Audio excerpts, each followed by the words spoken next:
Unlike many other ancient Egyptian burial grounds, King Tutankhamun's tomb stayed hidden and free of unwanted thieves for 3,000 years. One reason was that the tomb was smaller than average and tucked away in a place called the Valley of the Kings. This area was already being extensively explored by the time they stumbled upon Tut's spot. The entrance was all covered in debris from building a nearby tomb, which must have also helped keep it a secret. There were also zero writings or signs on the outside of the tomb. Time passing also played a part in keeping it in amazing shape until the 1920s, when a man named Howard Carter finally made it in. But was Carter that big of a hero? Some recent findings say he might have been sneakier than initially thought. People used to think Carter wasn't just a glorified treasure hunter, he was a true archaeologist. Before Tut, he had been on a relentless quest for Egyptian artifacts. He discovered his interest in these unusual objects when he was a child, and soon started drawing the sculptures and inscriptions that were found in ancient tombs. After stumbling upon the remains of King Tut, Carter spent a decade recording and processing all sorts of objects, like golden thrones, chariots, and statues from Tut's tomb, shipping them down the Nile to Egypt's museum in Cairo. Well, at least that was the official story. More recent discoveries claim that not all of the objects made it to Egyptian officials. A secret letter seems to uncover Carter's little 10 for them, 1 for me policy. The letter in question was sent to Sir Alan Gardiner, a philologist and friend of Carter's, dated from 1922. In these writings, Carter mentioned having found the tomb and was asking his buddy for some advice. In another letter from 1934, Gardiner seems to be thanking Carter for an amulet, which was sent to him as a thank you gift. Carter was adamant that it didn't come from Tut's tomb, but evidently it did. Even the British director of the Egyptian Museum was onto Carter's sneaky endeavors, but couldn't prove it. He compared Gardiner's amulet to others from Tut's tomb, and lo and behold, they were a perfect match. Gardiner was so disappointed to have been put in such a sticky situation that he vented to Carter in another letter. Deciding to be a good friend, Gardiner didn't throw the famous archaeologist under the bus. Instead, he advised Carter to take those stolen goods back to Cairo, just like he'd advise you to like this video and subscribe to the Brightside channel for more amazing videos on the most unique topics in history. It's not the only shady piece of information on Carter's post-discovery behavior. In 1947, a man named Alfred Lucas, who used to work with a controversial archaeologist, gave some information in an obscure journal in Cairo. He claimed that Carter sneakily cracked open the burial chamber door himself. Then he sealed it back up like nothing had happened before the official uncovering. Now, why would he do that? Well, the same theory suggests that Carter and his crew might have entered the tomb early so they could get their hands on some ancient goodies. Obviously, these people couldn't risk having such objects sold while they were still alive, but made sure they were auctioned off after they passed. Carter, though, never confessed to anything. He made no official denial either, but the Egyptian government couldn't risk any more mysterious disappearances, so they prohibited him from entering the tomb for a while. Some have connected this apparent stealing to the curse of King Tut. If you've never heard of it, know that it became quite the scary tale soon after King Tutankhamun's resting place was uncovered. It claimed that anyone messing with the tomb of the boy pharaoh would face some serious bad luck. It's not all dramatic like a mummy going on an aggressive spree, but word got out that the people involved in disturbing King Tut's lair met some mysterious, untimely ends. The main untimely passing related to this supposed curse is that of George Herbert, the 5th Earl of Carnarvon. He was this British aristocrat who helped fund the search for the tomb. He passed away just a year after the tomb was opened. Now, people love to call it mysterious, but it turns out that Herbert was already in pretty bad shape health-wise when he got to Cairo, and he ended up getting taken down by a regular disease. Now, let's talk numbers.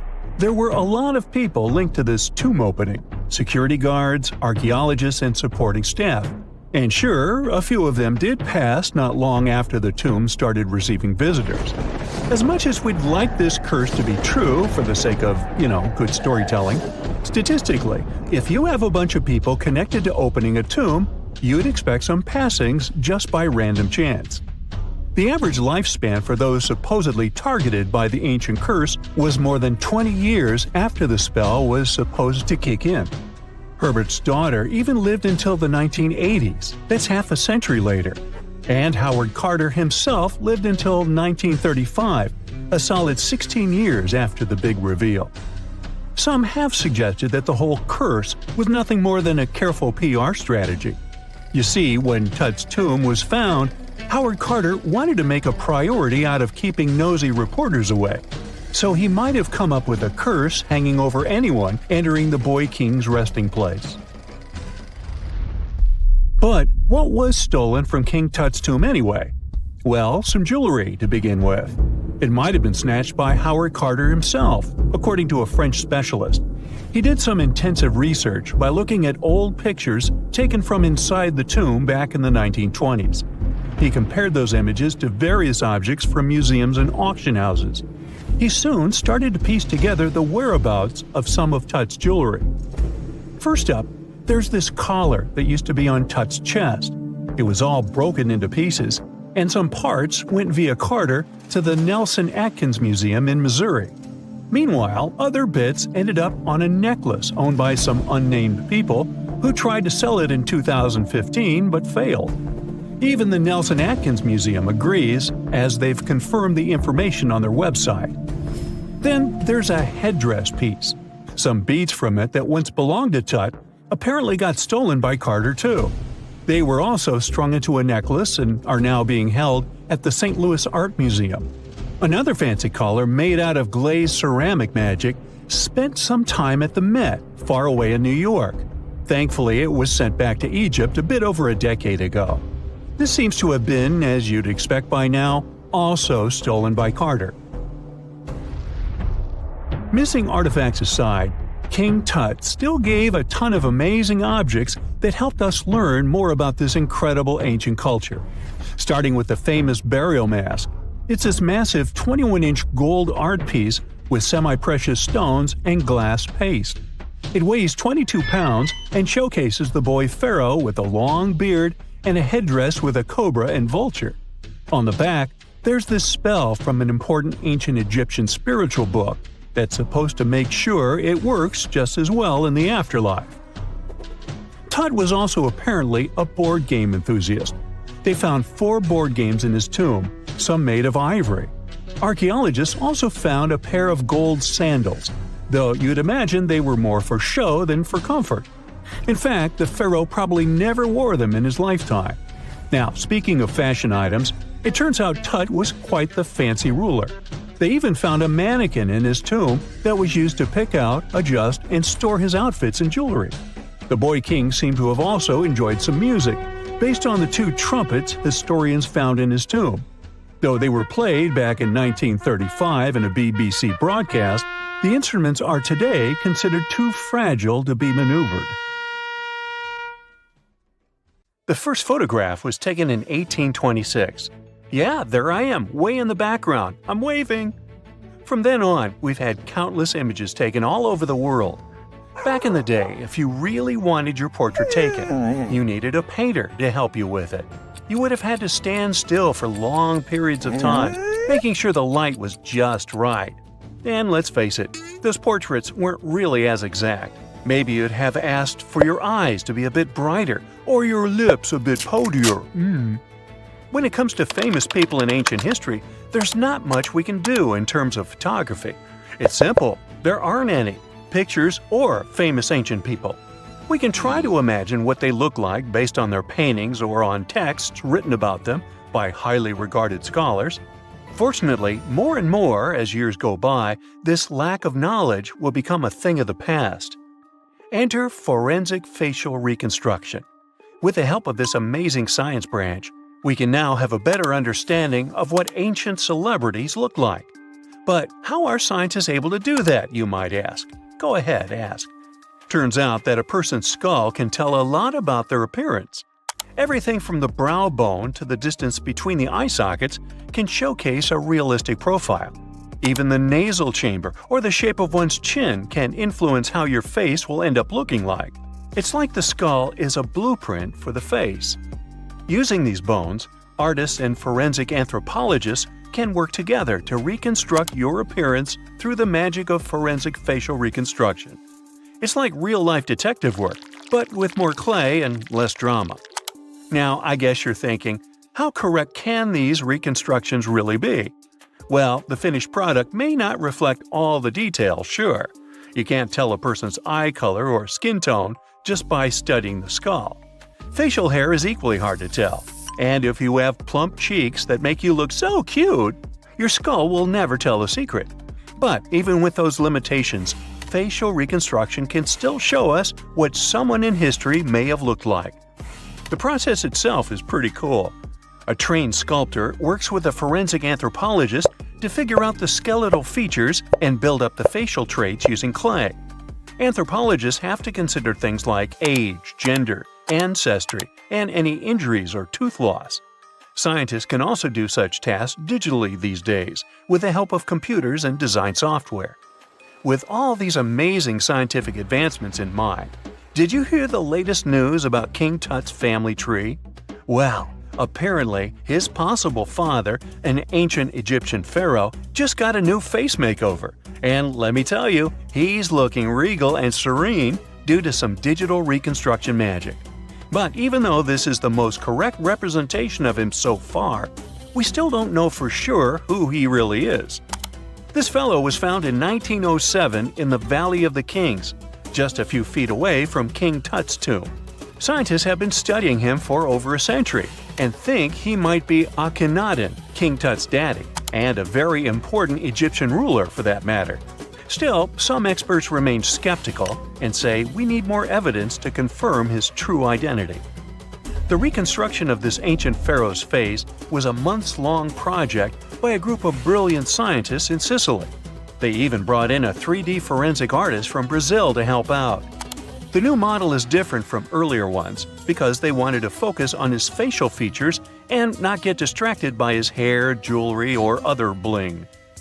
On the same note, make way for this latest fashion icon. No, it's not some famous model. It's a hunter-gatherer woman who lived in Sweden 7,000 years ago. And boy, is she fierce-looking in her new reconstruction. She's rocking a feather cape, a slate necklace, and a belt made from 130 animal teeth. Talk about being fashion-forward or backward. Plus, her dark skin is painted with white patterns, making her look like a true work of art. But don't be fooled by her stunning appearance. This woman was more than just a pretty face. She was buried upright in a location dating back to 5500 BCE to 4600 BCE. And her rich jewelry tells us that she was important in her local community.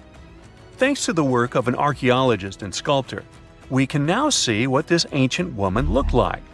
They used a CT scan of her skull to piece together her face muscle by muscle, creating a unique expression. It's like making eye contact with the past. While we may never know for sure what her role was in her community, her intricate surroundings suggest that she held a special place for her people. Now, Oetzi, the 5,300-year-old mummy from the Alps, also got a new makeover thanks to this amazing technology. He didn't go to a plastic surgeon if that's what you're thinking. Two Dutch brothers used their skills in forensic science and artistry to recreate his face for a new exhibit in Italy. Oetzi was found in 1991 by hikers who stumbled across his mummified and frozen remains in the mountains near the Italian-Austrian border. He's been around longer than Stonehenge or the pyramids of Giza. And now, thanks to the two skillful brothers, we finally know what he looked like. They used 3D images of his skull to recreate his face. A photographer also documented the whole process for half a year. Earlier research shows he passed away from a wound caused by an arrow. He was left in a protected area high up in a cold glacier region, so his body was preserved in the snow. He is now safely kept in a refrigerated cell at the museum, which mimics the wet, cold glacial conditions that kept him preserved. They even have a unique cooling system that makes it possible for the mummy to be displayed. Oetzi's last birthday was his 46th, which was a pretty ripe old age for his time. He was about 5 feet 3 inches tall and weighed around 110 pounds, so he was on the smaller side.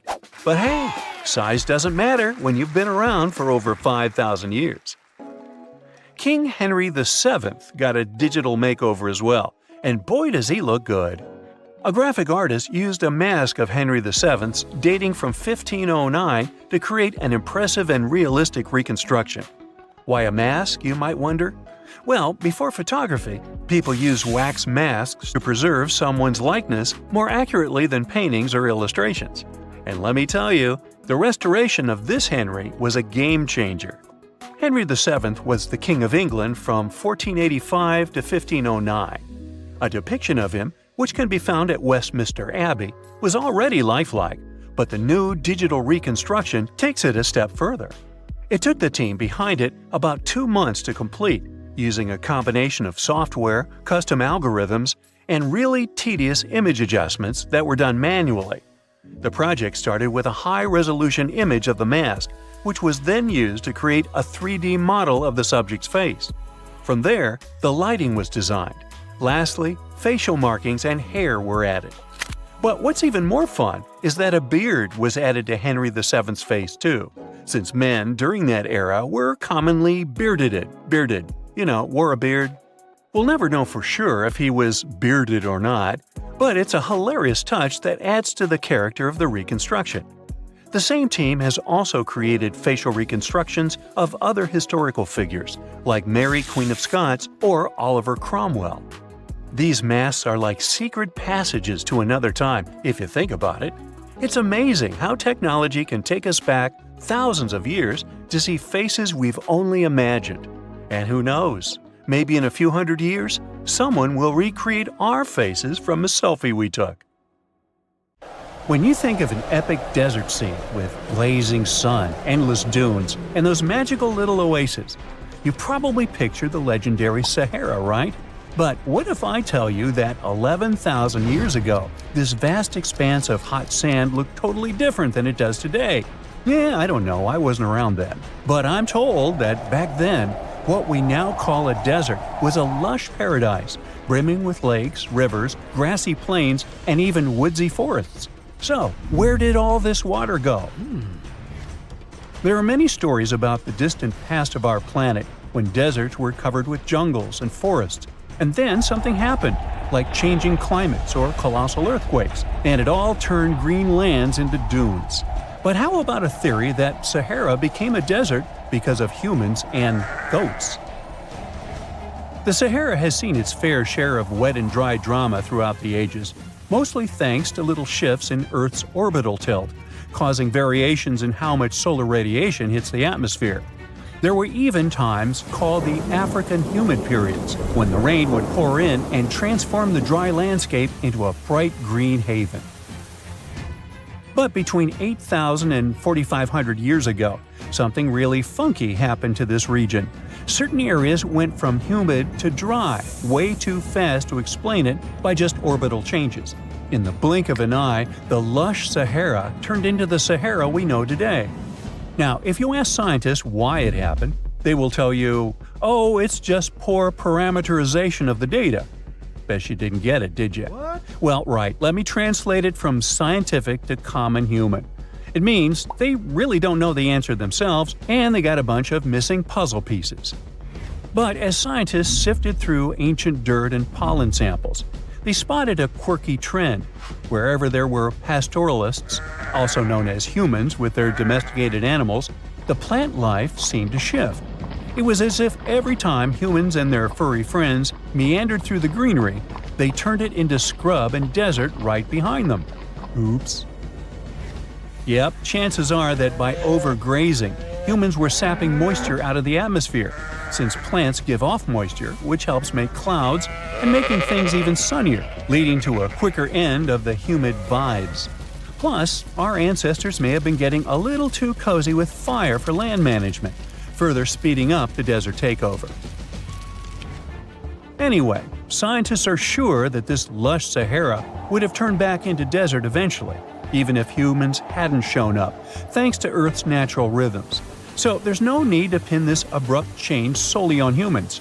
It could simply be about nature getting feedback from vegetation and dust cycles. It's difficult to determine what caused these changes, as it's all interconnected. During the last humid period, the Sahara was filled with hunter-gatherers. As things got a little drier, they started herding animals for food. The weather pushed people to herd cattle. It's also possible that grazing sped up the landscape degradation. So, which came first, the chicken or the egg? Or in this case, the human or the cow? It's tough to tell with the evidence we have now. Now today, it's safe to say that water is no longer that big of a problem in the Sahara, even though it's a huge desert and the times of lush forests there are long gone. But technology's got us covered. For example, the Nubian Sandstone Aquifer System, the biggest underground water stash on the planet. It's nestled beneath the Sahara Desert's eastern edge and stretches across 4 northeastern African countries – Sudan, Chad, Libya, and Egypt, covering a whopping 770,000 square miles and holding around 36,000 square miles of groundwater. Just look at the pipes transported when it was being built. It's the world's largest irrigation project. No wonder it's feasible to thrive in the Sahara today. But imagine thriving in the Sahara Desert with just one water source. Sounds like a tough gig, right? But the ancient Garamantes did just that, surviving and even thriving for nearly 1,000 years without monsoons or rivers flowing to their desert paradise. These clever folks were the trendsetters of urban life in the sands, and even the Romans couldn't help but notice their genius. While many thought they were just desert-dwelling savages, the Garamantes were busy building an empire in one of the toughest climates on Earth. But how did they do that? Well, they got crafty and dug a whole bunch of underground tunnels to tap into a massive sandstone aquifer. They were literally squeezing every drop of life from under the dunes. But recently, research showed that the Garamantes weren't just hardworking, they were pretty lucky too. The Garamantes had an underground aquifer that brought water up to a hill where they built over 500 fogaras, which are irrigation systems, some stretching as long as 2.5 miles. It was like sipping water through a straw, which let them irrigate their crops for nearly a century, especially since even a little rain would help recharge the system. But eventually, due to rain insufficiency, the aquifer ran low, and reaching it again would have meant digging more tunnels and relying on more people.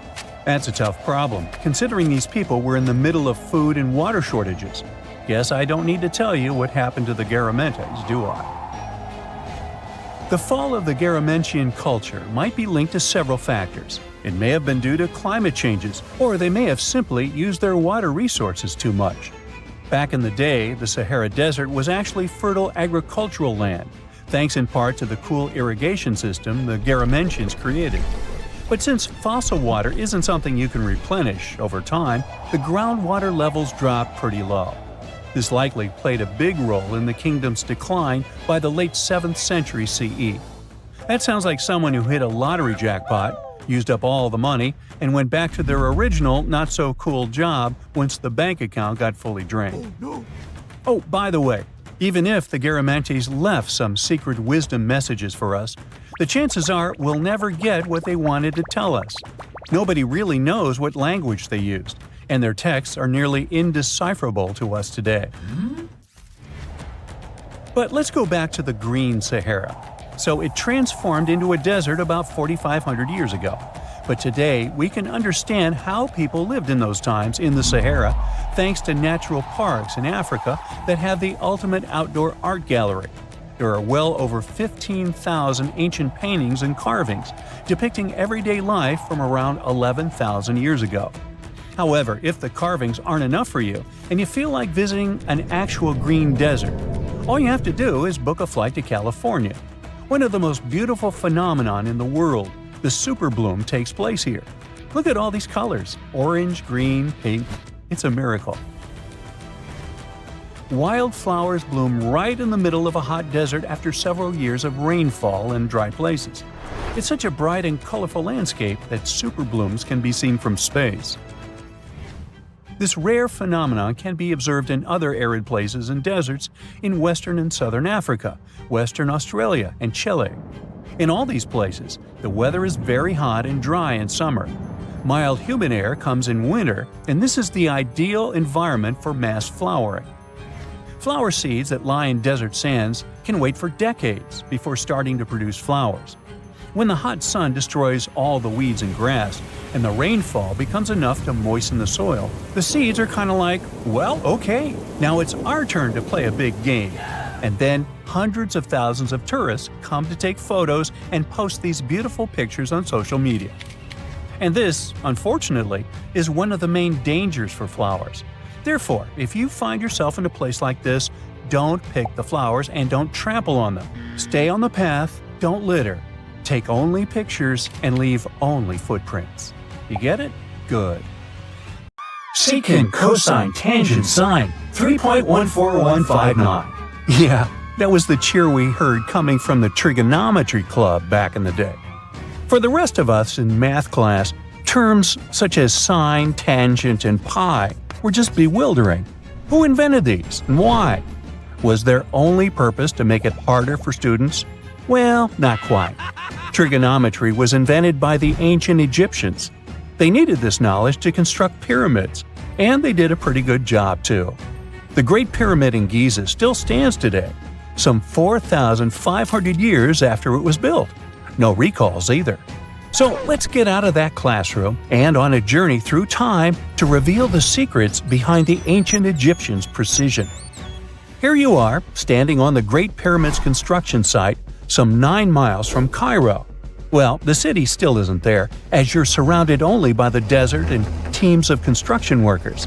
They're transporting large stone blocks weighing 2.5 tons each.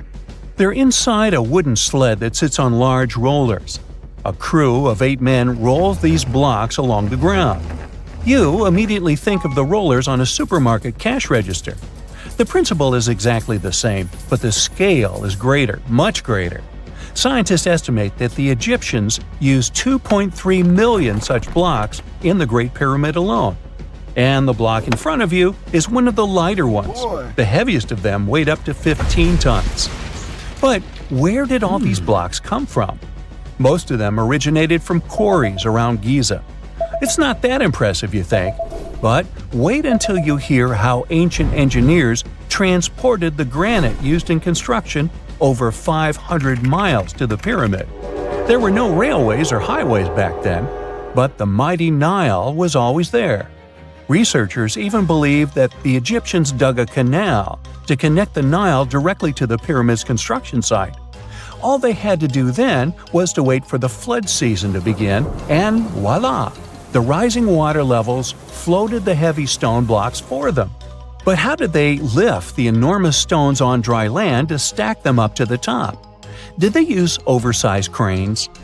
Well, ancient Egyptians worked around this problem, literally speaking.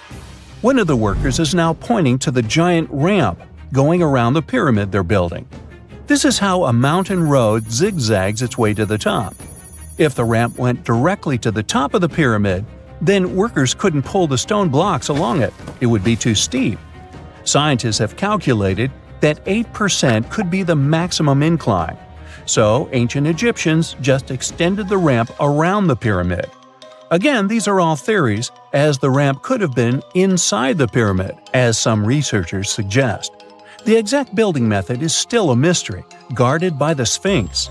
That's its real name, right? Wrong.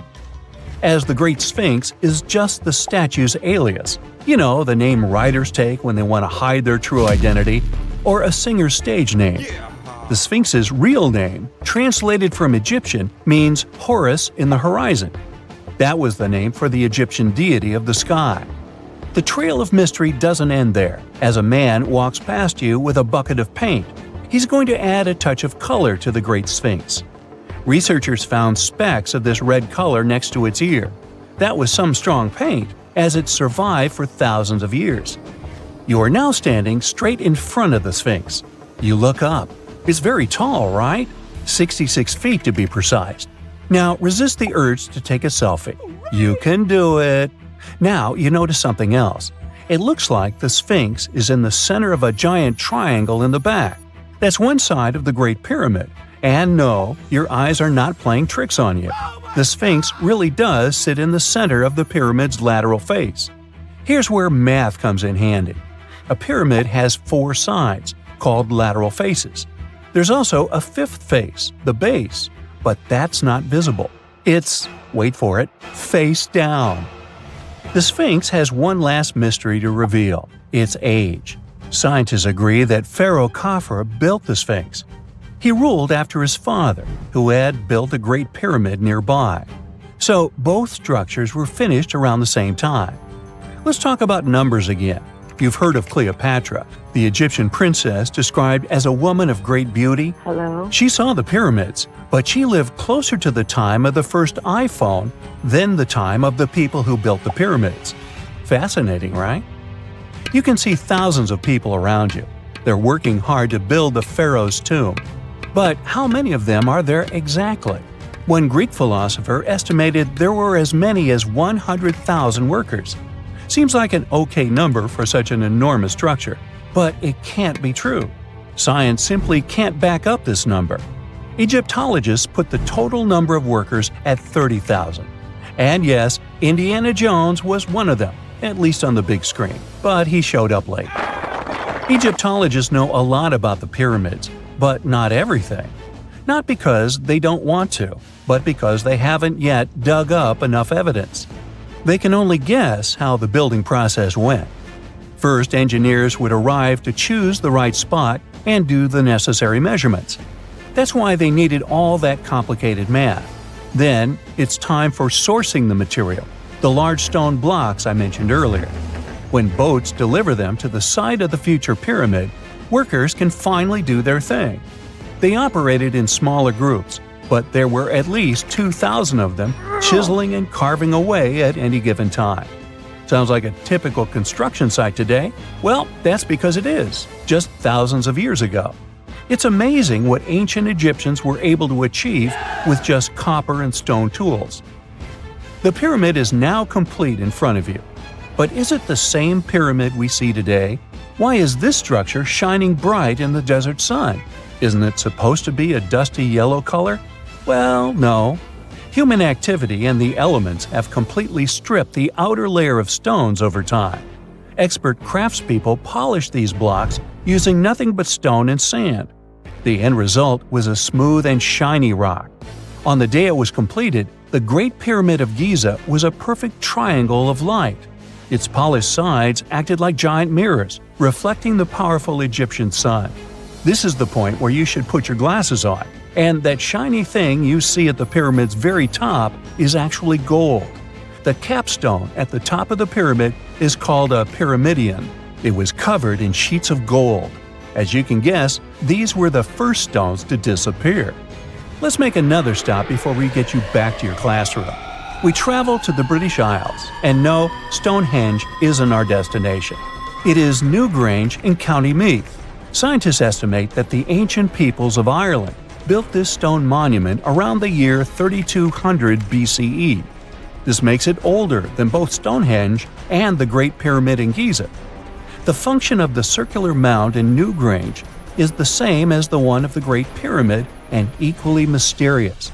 The estimated amount of loose stone present in the valley is over 220,000 tons. And it's not just randomly thrown on a pile. The order in which the stones are set makes the structure water-resistant. That would explain how Newgrange had survived for so long. Kinda makes you want to splash out the cash for that waterproof phone case, huh? Well, you're back in your school desk, but today's math lecture is the last thing on your mind. You're thinking about how great the Egyptian pyramids are, and if we have something similar today. It turns out modern engineers are just as impressed with the Great Pyramid as you are. There's a glass pyramid sitting in the main courtyard of the famous Louvre Museum in Paris. The panorama of San Francisco wouldn't be complete without the 48-story Transamerica Pyramid. But Las Vegas went the furthest. There we find the Luxor Hotel. It's so big that it's the third largest pyramid on the planet.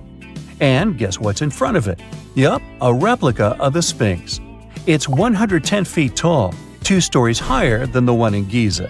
Yeah, everything's bigger in Vegas. Now, we wouldn't call this island mystical unless there were tales of giants living here. The island of Gozo in Malta is the backdrop of an ancient legend. Malta is an island country located in the Mediterranean Sea, just south of Europe. It's a very strategically located archipelago. Throughout history, it was ruled by many different societies, such as the Phoenicians, Greeks, Romans, and Carthaginians. One cold night, thousands of years ago, a farmer noticed the sky turn orange, then red, when he heard a loud thump. Although the ground seemed to be moving, this wasn't an earthquake. When he looked toward the woods, he saw a giant silhouette, taller than the trees. As he fearfully approached, he realized it was a woman, a giant woman. She introduced herself as Sansuna. Unlike the terrible giants of many tales, Sansuna didn't want to exterminate the human race. She was loving and caring. She told the farmer that she and her people could help protect their land from invaders. The locals were pretty interested in this offer. Since Malta is located in an important commercial route, it was constantly being invaded. The story says that Sansuna settled in Malta, and sooner rather than later, she was moving things around. And when I say things, I mean monoliths. Sansuna carried huge stones on her shoulder to build a magnificent temple called Ggantija, which means place of giants. She even did this while holding her half-giant, half-human kid on the other shoulder. Some say Sansuna lived exclusively on beans and honey, although others replaced honey with water. The funniest bit here is that Malta is the 10th smallest country in the world, but it somehow managed to host giants. Hey, go figure. The temple looked like a giant game of Tetris, with some stones weighing as much as 20 elephants. Some of these monolithic rocks are so heavy, scholars guess it would take 50 men working together to lift just one stone. Now, as much as this is entertaining, humans never proved giants were real, so this story couldn't be true. There's a brief mention of a species of giants called the Nephilim in some ancient texts. The Nephilims would have been terrible giants that wreaked havoc on the earth and only survived until the Great Flood. But nobody ever found real proof of this species really existing on Earth, until this came along. The world of Maltese archaeology unearthed quite a few shocking things in the past years. One of them are known as the hypogeum skulls. Hypogeum is the Greek word for underground, and this incredible site was discovered in the first decade of the 20th century. Back then, Malta's National Museum director received an important phone call. Someone had accidentally dug some impressive bones and asked him to come check it out. The hypogeum looked like an underground city, filled with mazes and rooms that stretched along multiple floors. They were all made with similar limestones as the Maltese temples above ground. The hypogeum was filled with important relics and artifacts. Scientists quickly understood that the hypogeum was built as a type of final resting place for locals. So, along with skulls, they found a lot of bones and skeletons.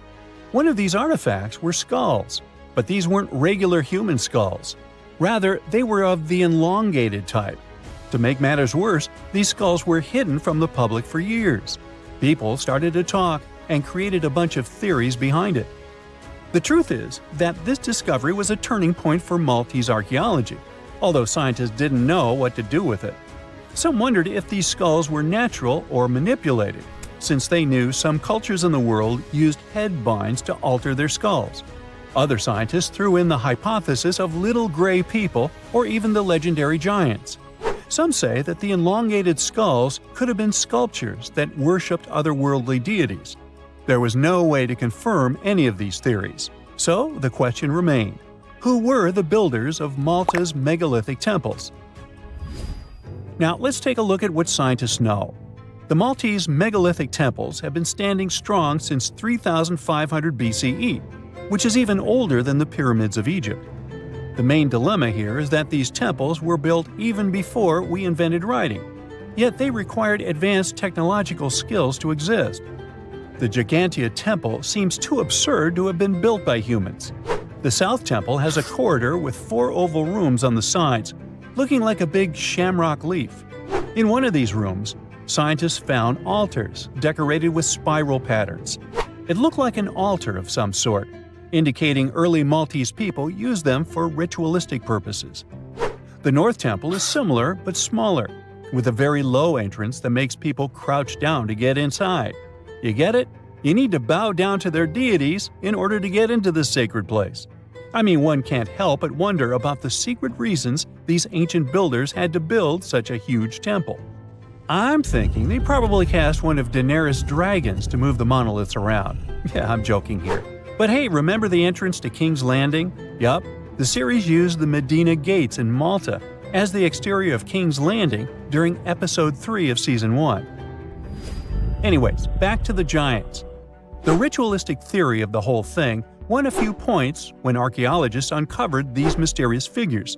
They're popularly known as fat ladies. These tiny statues have round bodies and faces that show how much they enjoyed life.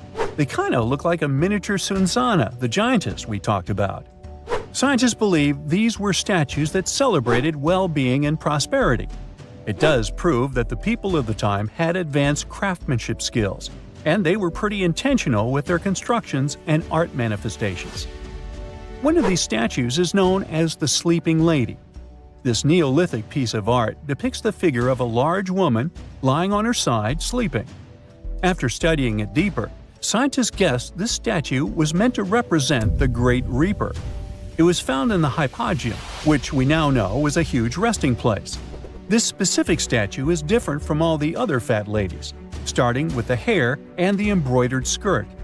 Then there's this statue. This is supposed to represent an 8-foot-tall woman and the rim of her skirt. She was discovered in the most unusual of ways. A farmer was trying to plow his field, but he kept hitting large blocks of stone. All the way back in 1915, the farmer called Malta's National Museum director and asked him to come check it out. Some think this is all the proof you need to confirm that Sunsana was real. Others aren't all that sure. But that's not all. The place where this giant statue was buried revealed one of Malta's most impressive archaeological sites, the Ggantija Temples. The temples were made from limestone blocks. Some are 20 feet tall and weigh around 20 tons. Zamet, the museum director, kept digging and discovered multiple sites made of megalithic stones.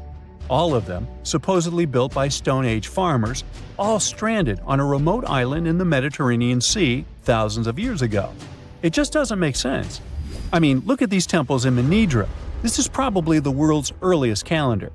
On the equinoxes, the sun passes directly through the main doorway, straight down the central axis.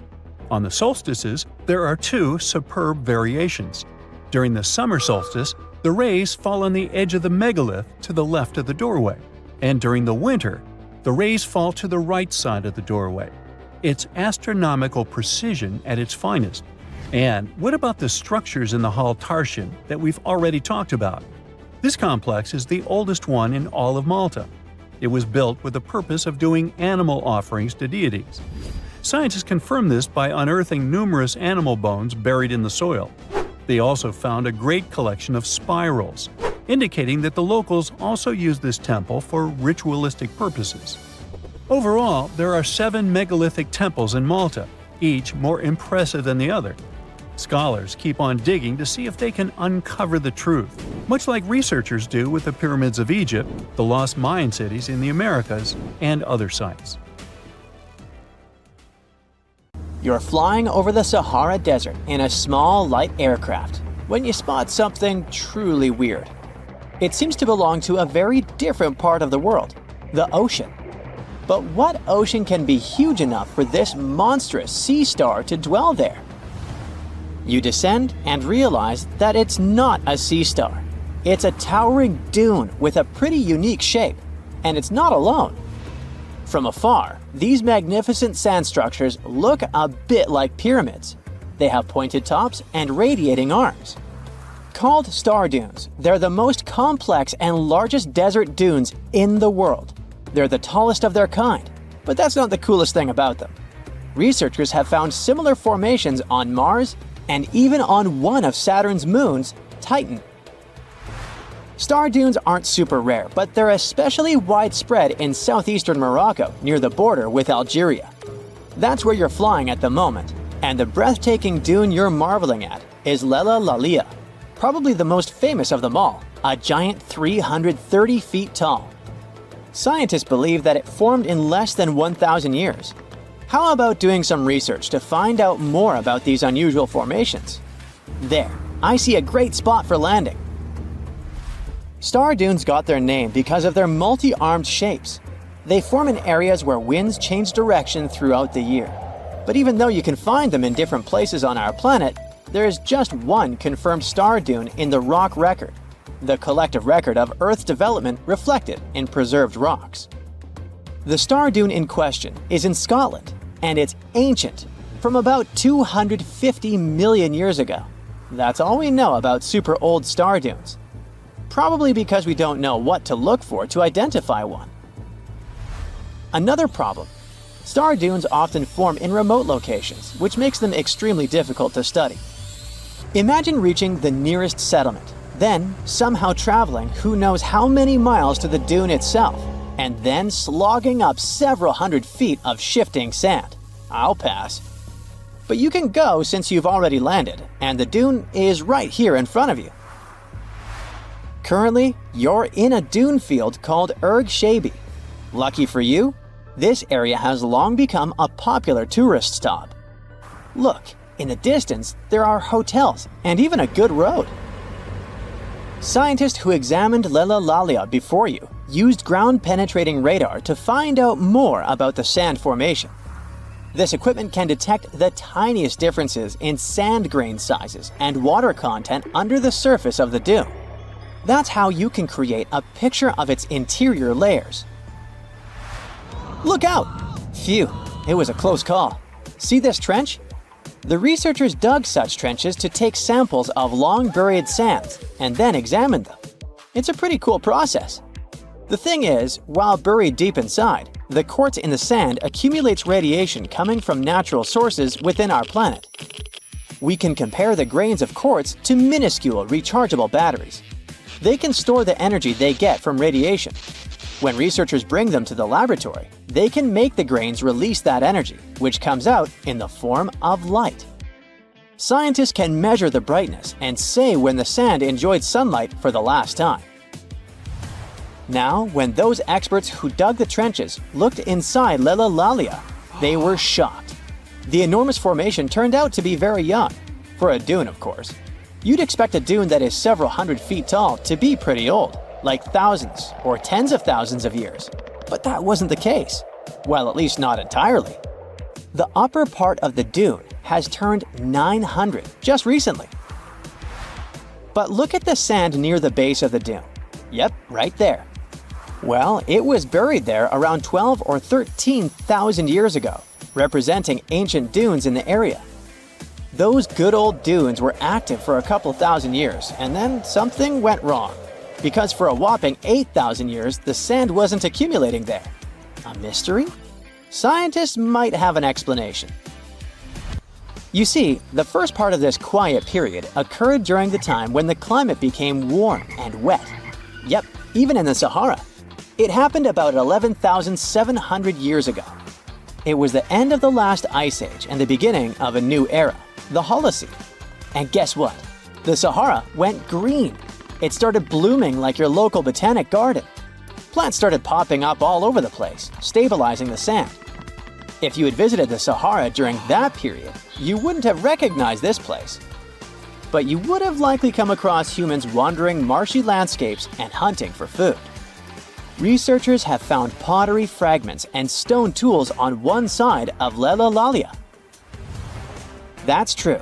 As sand dunes form and then shift throughout their lives, they swallow and protect ancient remnants of life.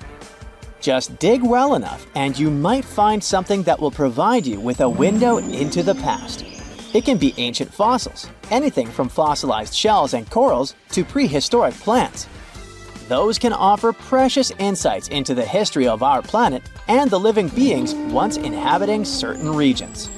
Now, it might come as a shock, but in the Sahara Desert, scientists have uncovered well-preserved marine reptiles and fossilized fish within the layers of those ancient sand dunes. They are the remains from the time when the Sahara was covered with a sea millions of years ago. Anyway, it's time to leave that ancient paradise if you want to survive.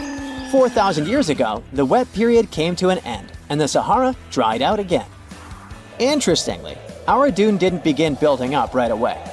For some time, sand probably blew through but didn't accumulate. Or the dune could have started growing in a different location. And it's a valid theory since scientists have discovered recently that Lelolalia shifts around 1.6 feet every year. It also accumulates about 6,400 tons of sand every year. Now, if you've been inspired by your dune trip and are now eager to explore more of them, I've got some unpleasant news for you. Unfortunately, although there might be star dunes locked in sandstones around the globe, they're super tricky to detect. The problem is, dunes are huge, but they lack a single distinguishing feature. So you'd really need large exposed beds of rock if you want to get a wide enough view to identify a star dune. On the bright side, there surely are places where it might be possible to do such research, but you should be ready to know that it might be just a set of various features that look like other dunes. But if you combine them, you'll say, it's likely to be a star dune. Comment below if you'd like to go on a trip in search of a star dune. Meanwhile, we'll continue our journey. You decide to have some rest and start climbing down the side of the dune. That's when you begin hearing it. Terrible, haunting sounds. Are there ghosts nearby? Worry not, you're safe. You might have heard of a phenomenon called singing sands. As you walk down some sandy slopes, you disturb the grains of sand.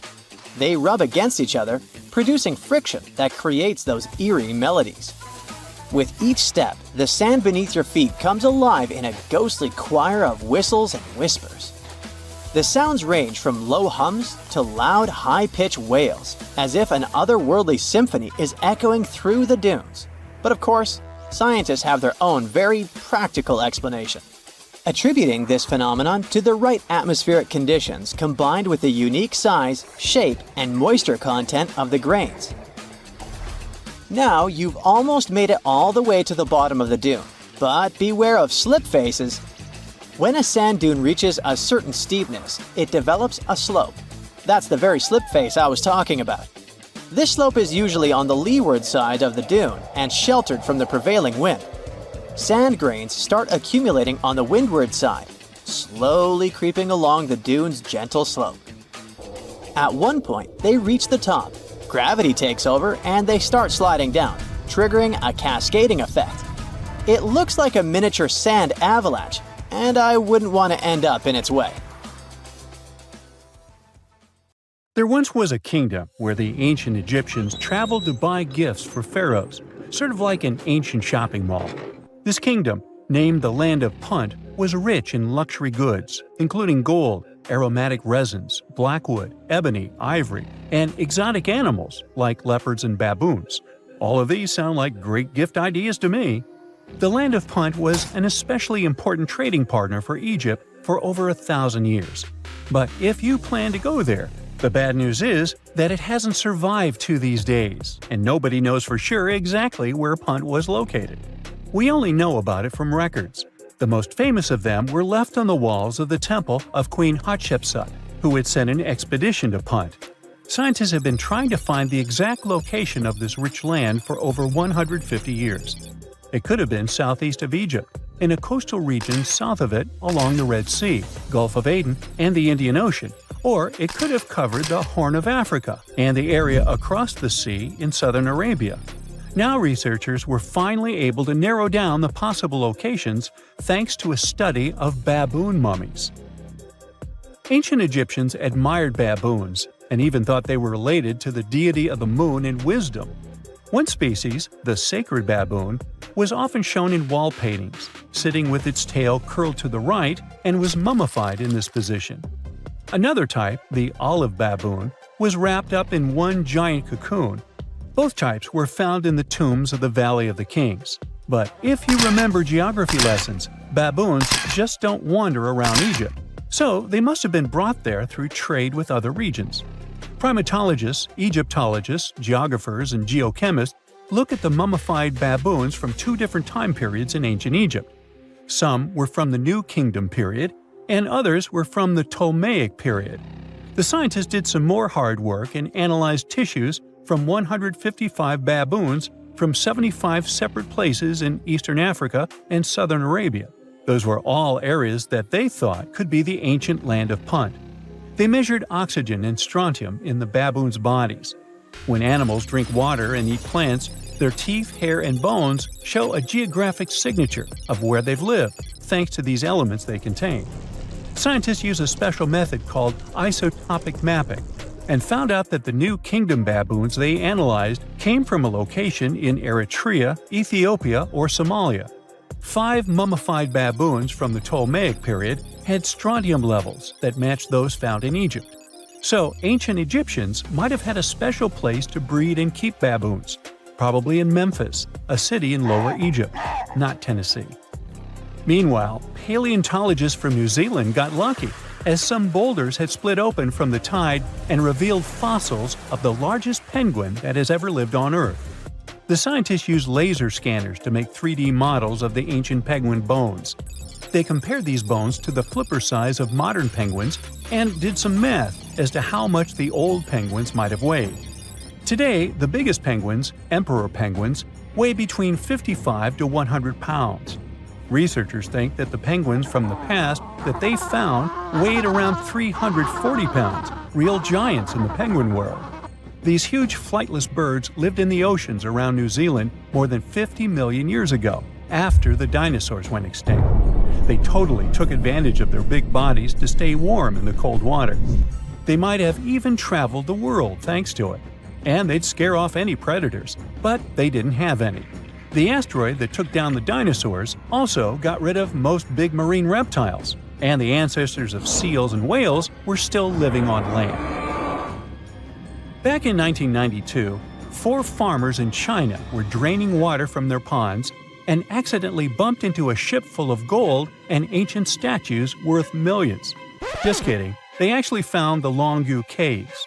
Those are 24 big caves created by people a long time ago.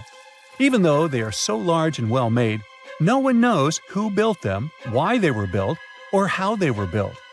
Experts think the caves are at least 2,000 years old, but they don't understand why these caves aren't mentioned in any historical records.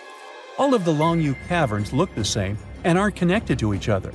Each cave has one entrance connected to a vertical shaft with a carved staircase. Rain and water from the surface can flow into the caves through these stairs.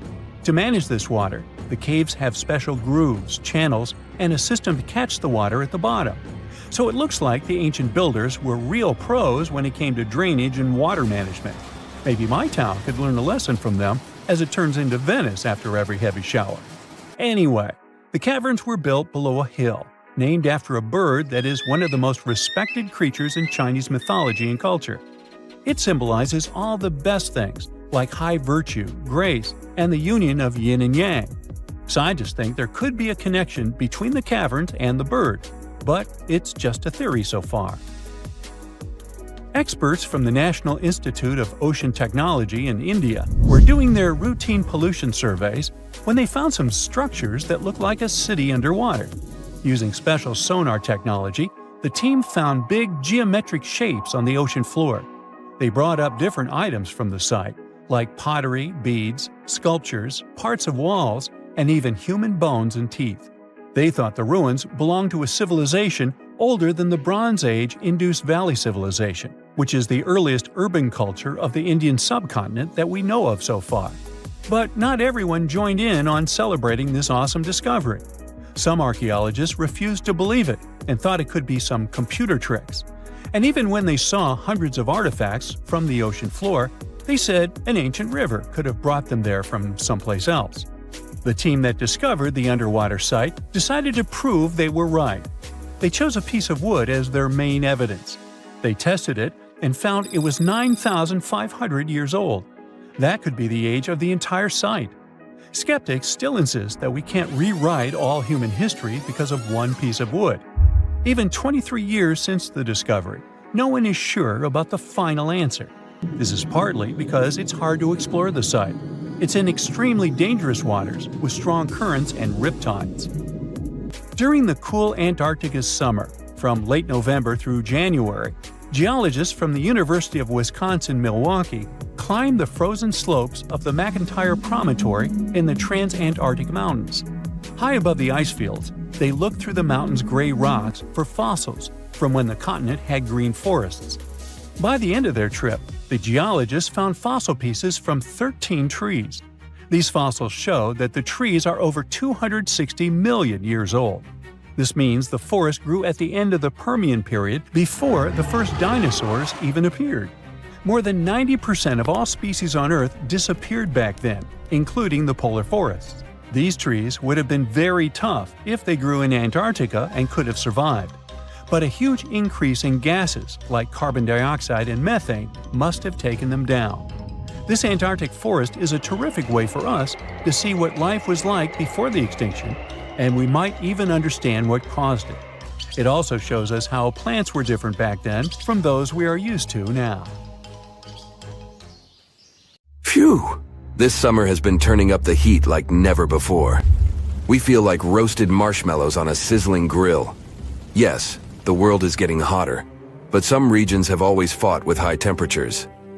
It turns out people had some inventions to keep themselves cool in ancient times too. Some of them are still functioning, even 3,000 years later. Let's take a look at how people saved themselves from heat throughout history. So, put an ice cube into your cold drink and get ready to hear how people survived the heat. Speaking of ice cubes, do you know that the Persians made an ice storage system? In the deserts of ancient Persia, people had an out-of-the-box idea about how to prevent their food from turning into a melted mess. These ingenious Persians stumbled upon a physics trick that allowed them to create ice in the middle of the desert. They called these cool structures yakhchals, which basically means ice pits. These ice pits were not your ordinary coolers. They were like secret underground fridges. They looked like dome-shaped mud brick structures on the outside, but inside, it was a whole different world. These ice pits had an evaporation cooler system that worked like magic. At night, when the desert cooled down, Persians made use of the radiative cooling effect. They set up cleverly designed trenches to hold thin layers of water. The water froze, defying the desert heat. Then there were underground square storage areas. The Persians collected the melting ice water from these cool trenches, and during the night, they froze it again, making the most of the desert's natural chill. To add to the cooling effect, they built a wall to shade the storage areas from the hot midday sun. And that's not all. They had this fantastic wind-catching contraption called a badger that caught the breeze and directed it right into the ice pits. Fresh air plus ice. Cool breeze. A winning combo. They even had intricate water channels called qanats to bring water to the ice pits and homes all the way from the nearby mountains. As time passed, these yakhchals faded into history and modern technology took over. But hey, there's good news too. Some awesome folks in Iran are restoring these ancient coolers. So, if you ever find yourself in the desert, don't forget to pay a visit to these marvelous places and witness the genius of the ancient Persians firsthand. Now, I want to focus more on the wind catchers because they don't just help make ice cubes. They actually function as a cooling system as well. Back in the day, those clever architectural wonders were all the rage in places like Persia, modern-day Iran, Egypt, and the Middle East. Imagine tower-like structures with openings at various levels strategically placed to harness the power of nature's breeze.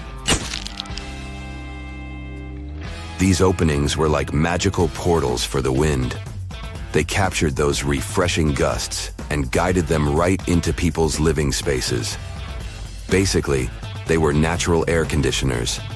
The breeze would gracefully flow downward, cooling the ground as it danced through the building. The secret sauce lies in the details. The tower's height, the number of sides, the openings, and the positioning of the interior blades. Everything plays its role in how efficiently the wind towers work out.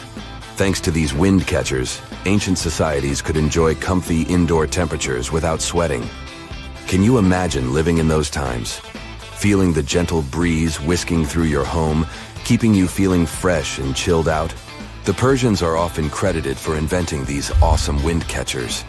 But hey, don't forget about Egypt. There, you can find traces of similar structures dating all the way back to 1300 BCE. Yes, the invention of wind catchers may have occurred in ancient Egypt, but Yazid in Iran is the city with the largest number of wind catchers. People wouldn't have been able to live there without these ancient ACs, because there was almost no rain in the area throughout the year. Now, let's look at these perforated, double-skinned exteriors. Imagine dressing up a building with a fancy perforated screen. It's like giving its exterior a stylish makeover while keeping things chill inside. This genius technique, firstly, scatters the natural daylight, so no harsh sunbeams to blind you. The screen also offers shade like a pro, giving the building's interior a much-needed break from the blazing sun. Think of it as a natural sun hat for your home. Placing this screen about 4 feet away from the outer walls creates a breezy, dreamy hallway for fresh air circulation. And hey, they add a touch of elegance to the building too. These structures are sometimes called jali. Jaipur, India, for example, has an average daytime temperature of about 100 degrees Fahrenheit. So these structures are lifesavers. Jalis come in various forms, crafted from cement, earth, and wood. It's a cultural symbol deeply embedded in Indian architecture. You can find its captivating presence in iconic historical buildings like the majestic Taj Mahal and the Grand Red Fort in Delhi. But hey, it's not just a thing of the past. It's still rocking modern architecture scenes, and its charm has sparked creativity in artists and designers worldwide. It adorns the building's exterior, its cross-section showing a larger opening on the outside and a smaller one on the inside. This is where the Venturi effect steps in to show off its physics prowess. As the air flows through the narrowing passage, it picks up speed, creating a difference in pressure between the inside and outside of the building. Air blowing at a higher speed gets compressed, and when released, it cools down. Mashrabia is a wooden lattice or screen used in the Middle East and North Africa. These decorative wonders are like window blinds, but they do more than just look pretty. They're smart too. They give privacy, shading you from the sun, and let fresh air and light in. Some people also add clay pots filled with water, sand, or damp straw to their designs. As hot air breezes through the holes, it also passes through the pot's porous surface. The moisture inside evaporates, cooling the air. This is a perfect low-cost technique for hot and dry climates. It's eco-friendly, and there's no need for electricity. Now, let's fast forward to today. Designers are getting creative, mixing traditional wisdom with modern tech. At the Al-Bahar Towers in Abu Dhabi, they've got it too. Picture over 2,000 hexagonal panels that dance with the sun's movement, providing shade to the building's interior. Water evaporation was another secret weapon for ancient people. Simple, yet super effective. Plus, ancient Egyptians hung wet mats and curtains in doorways. When the air passed through them, it cooled down, providing a relief from the scorching sun. Ancient architects were the masters of maximizing airflow. They knew how to cross-ventilate and let hot air escape while inviting cooler air to the party. Speaking of ancient Rome, bathhouses were the place to be back then. It was like a community hub. People gathered to chat about politics, play sports, and, of course, take a relaxing dip. The frigidarium was the cool spot in Roman baths. After a steamy soak in the caldarium, Romans dashed to this giant pool to chill out. Then in some places, like Cappadocia in Turkey, people went underground to hide from the heat. They carved cozy dwellings in volcanic rock, harnessing the Earth's natural cooling powers.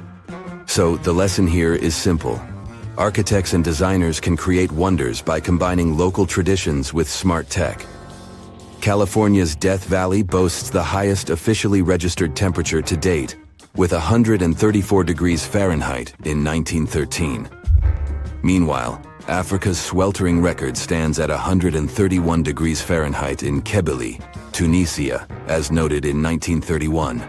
In Europe, the highest temperature ever documented reached almost 120 degrees Fahrenheit in Sicily in August 2021. Then, in 2022, the UK had the hottest summer of all time. When you think of beaches, the first scary thing that pops into your head is probably sharks, right? Those poor guys have a bad rap as the big bullies of the ocean, but honestly, they have way fewer fatal run-ins than jellyfish, algae, and even sand. Every year, tons of people flock to the beach to soak up the sun and chill by the waves, but digging holes in the sand can actually be pretty risky. In February 2024, a tragic incident occurred when a 7-year-old girl got trapped after a roughly 5-foot deep hole she dug with her brother caved in on her. Despite efforts from bystanders to rescue her, help arrived too late. You might think digging in the sand is harmless, but deep holes can be a final exit trap. Sand is defined by its size, not by its material. Most beach sand is quartz, but tropical spots might have coral sand. The weight of the sand depends on what's mixed in. Pure quartz is pretty light, around 90 pounds per cubic foot dried out, while more mixed sands can get way heavier. When sand is wet, it holds its shape better, but when it dries out, it's a whole different story. If you dig a hole and then it dries, it's likely to collapse. The danger increases dramatically if someone is standing near the edge, adding weight and making it even more unstable. Once that sand starts falling in, it fills up all the air pockets, making it hard for anyone trapped inside to breathe. Rescuing a person from a sand collapse is tough. Sand is heavy and keeps collapsing, so rescuers need to move fast. Ideally, they've got about 3 to 5 minutes before the trapped person suffocates. If you ever get in such a situation, the advice is to expose the person's mouth so they can breathe while someone else digs them out. If you're heading to the beach, be smart about holes. The best rule is to never dig a hole deeper than the knees of the shortest person in your group. Also, it's a good idea to fill any holes after you're done playing. It's all too easy for someone to stumble into a forgotten pit, and even a shallow hole can cause injuries. From 1997 to 2007, those sand holes took 31 lives in the US, and that's just within 10 years. Remember I told you sharks are responsible for fewer lives? From 1997 to this day, in 27 years, 29 people in the US have met their early demise because of sharks. Hitting the beach only to find a bunch of algae? Total buzzkill! But while some algae are totally fine, even to munch on, others can bring serious health risks, even if you're just hanging next to them. Algal blooms, or red tides, happen when algae go on a wild growth spree. These blooms can release nasty toxins that are bad news for humans, fish, shellfish, and even birds. One of the most well-known algal blooms rolls around almost every summer on Florida's Gulf Coast, leading to shellfish that are no longer safe to munch on. Even the ones that aren't toxic can throw a wrench in the ecosystem. When all that algae eventually withers and breaks down, it uses up the oxygen in the water, leaving marine life gasping for air. Folks definitely need to steer clear of eating shellfish from areas hit by these toxic algal blooms. Back in 1990, 6 fishermen almost met a tragic end after scarfing down some steamed mussels they'd gathered near Cape Cod, Massachusetts.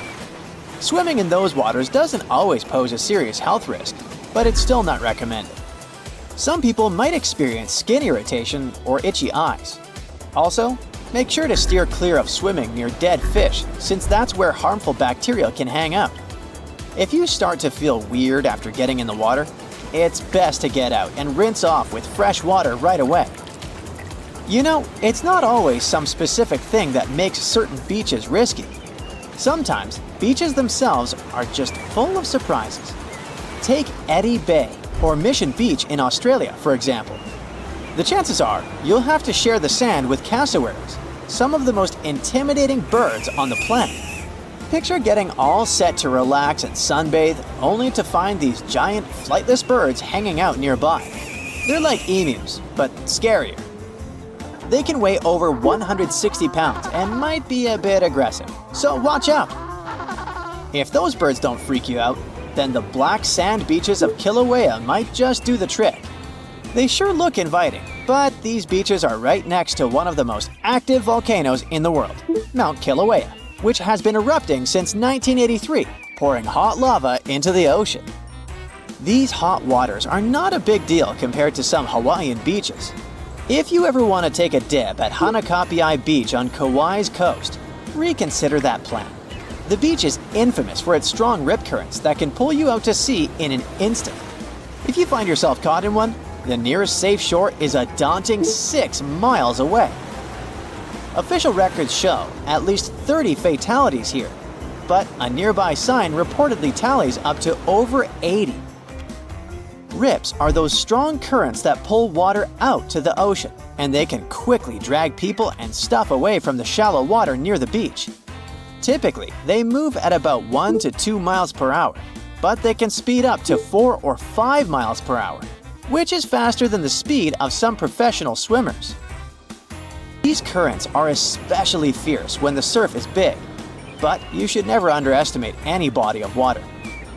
You can also find rips around river mouths, estuaries, and even near structures like piers and groins. They can be tricky to spot, but you might notice a patch of churning, choppy water on the ocean's surface that signals a rip current. Riptides aren't exclusive to some specific location. They can be found across the world. Playa Zipolite in Mexico, Australia's Fraser Island, and many more. Another water danger is shore break waves. Those are fierce waves that crash straight onto the beach, often right on the sand. Imagine the force of a car slamming down on your body. That's kind of what getting caught in a shore break feels like.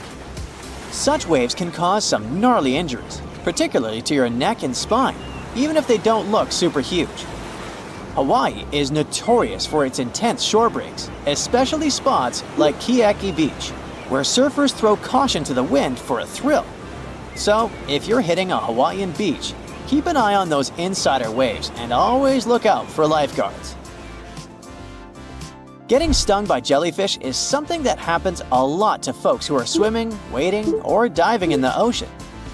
Those long tentacles can deliver venom through thousands of tiny, sharp stingers. However, to us humans, this venom doesn't do much. Yeah, it's very unpleasant. It gives us burning sensations and probably some skin redness, but that's mostly it. You won't even spot the stung area in a couple of days. Most jellyfish stings will heal up on their own in a few days or weeks with some at-home care, even though sometimes they can lead to something more dangerous with way more severe symptoms. However, if you're hanging out in the coastal waters of northern Australia and the Indo-Pacific region, and you get stung by a jellyfish, you're in for a lot of trouble, my friends. See, it's the area where box jellyfish live, and these jellies are no joke. Some people rightfully call them sea wasps or even marine stingers. They're probably the most hazardous and toxic jellyfish out there. Their sting is incredibly excruciating, so much so that some folks have experienced cardiac arrest before they even made it to the shore. Rumor has it, those jellies are responsible for taking nearly 80 lives in Australia since records started. So how do you tell who's who? Unlike regular jellies, box jellyfish got this pale blue see-through vibe. Also, they got their name because their bell-shaped body looks like a cube. Hey, if you think Stonehenge is one of the oldest stone monuments ever, well, let me introduce you to Gobekli Tepe. Buckle up, we gotta travel to Turkey to meet this really old guy. Yeah, he's too old to travel. Jokes aside, Gobekli Tepe, an archaeological site located in southeastern Turkey that dates back to the Neolithic period, around 10,000 BCE. It's considered to be one of the oldest and most significant archaeological discoveries in recent times. The site consists of a series of circular and rectangular structures made of stone pillars. Yeah, it does look like its younger brother Stonehenge. Some of those pillars are decorated with intricate carvings of animals and other symbols. Now, you may be wondering, hey, why on earth did they make such a fascinating building? What was its purpose? Sorry, I got no answer for that. The purpose of the site is still unknown, but it is believed to have been a ceremonial center for the ancient people who lived in the area. The discovery of Gobekli Tepe has challenged long-held beliefs about the development of human civilization, as it suggests that complex societies may have emerged much earlier than previously thought. Okay, pack your stuff, our travels just started. Next destination, Masada. It's an ancient fortress located in Israel on a plateau overlooking the Dead Sea. Hey, look at that view, spectacular, huh? It was built by King Herod the Great in the 1st century BCE, and it was very smartly built. Within the fortress, there were various facilities such as storehouses, barracks, a palace, and a set of cisterns capable of holding approximately 40,000 cubic meters of rainwater. People living there believed that the collected runoff from a single day's rainfall could provide sustenance for over 1,000 individuals for a period of 2 to 3 years. Access to the fortress was limited to 3 steep and winding paths leading up to fortified gates. Still, at one point, the fortress was occupied by people who had fled Jerusalem after the city was captured by the Romans. They held out against the invaders for several months, but eventually they were defeated. But these guys didn't surrender. The story of Masada has become a symbol of resistance and bravery. Today, Masada is a popular tourist attraction and a UNESCO World Heritage Site. The next flight is going to be short. We're popping over to Egypt to see the Karnak Temple Complex. It's a vast ancient Egyptian temple complex located in the city of Luxor, Egypt. It was built over a period of 2,000 years and covers an area of more than 200 acres. The complex is dedicated to the worship of the deity Amun-Ra. Wait a minute, that should be Amun-Ra, and it was one of the most important religious centers in ancient Egypt. The Karnak Temple consists of several temples, chapels, and other buildings, including the Great Temple of Amun, the Temple of Khonsu, and the Temple of Ptah. Ptah! The Great Temple of Amun is the largest and most impressive temple in the complex, with massive columns, statues, and other decorations. One of the most famous features of the Karnak Temple complex is the Avenue of Sphinxes, which is a long avenue lined with Sphinx statues that leads from the entrance of the complex to the Great Temple of Amun. Another notable feature is the Hypostyle Hall, which is a massive hall with 134 columns that are over 70 feet high. The Karnak Temple Complex is a popular tourist attraction and a UNESCO World Heritage Site.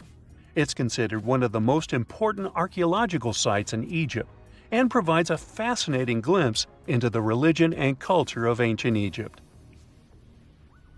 Hey, we can't hop on the next flight and leave Egypt until we see the Pyramid of Djoser. It has another name, by the way. It's also known as the Step Pyramid. This ancient Egyptian site is located in Saqqara.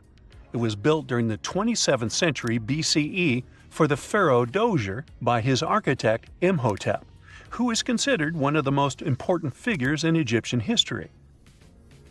People believe this pyramid is the first monumental structure built entirely of stone and is an important example of early Egyptian architecture. The pyramid originally stood at 203 feet tall and was surrounded by a complex of buildings and courtyards. It was constructed in 6 layers, each smaller than the one below it, giving it the distinctive step-like appearance. The pyramid was used as a burial place for Pharaoh Djoser and was surrounded by a vast necropolis that contained the tombs of many other important officials. The Grateful Dead? The Pyramid of Djoser has several renovations and additions over the centuries, including the addition of a limestone casing that covered the original step structure. However, much of the pyramid was destroyed over time, and today only the central core remains. Despite this, it remains an important archaeological site and a popular tourist attraction in Egypt. Alrighty, we're ready to move on. There's one more pretty recent discovery we gotta see today. The Tower of Jericho was only discovered during excavations in the 1950s and 60s. It's an ancient stone tower located in the city of Jericho in the West Bank. Just like Gobekli Tepe, this one is believed to be one of the oldest stone structures in the world, dating back to approximately 8000 BCE. The tower stands at over 28 feet tall. It's made up of two main sections, an inner tower and an outer tower, which are connected by a series of stairs. The purpose of the Tower of Jericho is not entirely clear, but it is believed to have served as a defensive structure or a watchtower. It may have also had religious significance, as it was located near a sacred spring. The Tower of Jericho is a significant archaeological site and has provided valuable insights into the early history of human civilization. It's open to visitors and is a popular destination for tourists interested in ancient history. Now, this ancient site even got attention from Netflix, and they made a movie where the action takes place in Mohenjo-Daro. This site was a major center of the Indus Valley civilization in present-day Pakistan. Mohenjo-Daro was one of the largest cities of the ancient world, with a population estimated to have been around 40,000 in its peak. Trust me, that must have been a crazy megalopolis back then. The city was notable for its advanced urban planning, with sophisticated drainage and sanitation systems, and its impressive architecture, including the Great Bath and the Granary. Mohenjo-Daro was abandoned around 1900 BCE, and its ruins were only rediscovered in the 1920s. Today, it is a UNESCO World Heritage Site and an important archaeological site for the study of ancient South Asian civilization. We're heading to a teeny-tiny country that has quite an impressive history. Welcome to Malta. The Ggantija Temples are a Neolithic site located on the Mediterranean island of Gozo. They're probably one of the oldest freestanding structures in the world, dating back to around 3600 to 3200 BCE. The temples consist of two megalithic structures, each with multiple rooms and altars. The name Ggantija means giant tower in Maltese, as people believe that only giants could have built such massive structures. The temples are believed to have been used for religious purposes and are considered to be an important example of prehistoric architecture. They were added to the UNESCO World Heritage List in 1980. Well, you must be pretty tired, but there's one more place we gotta visit today. Our plane is already landing in Armenia, and we're here to see the Temple of Garni. Look, this one is well preserved. This temple dates back to the 1st century CE. It was built by King Herodotus I as a dedication to the sun deity Mir. Sadly, the temple was destroyed in the 17th century during an earthquake, which is quite a common thing for this area, but it was later reconstructed in the 20th century. Today, it's a popular tourist attraction and is also listed as a UNESCO World Heritage Site. We know that the ancient Egyptians were talented enough to build something as grand as the pyramids, but were they also smart enough to measure the speed of light?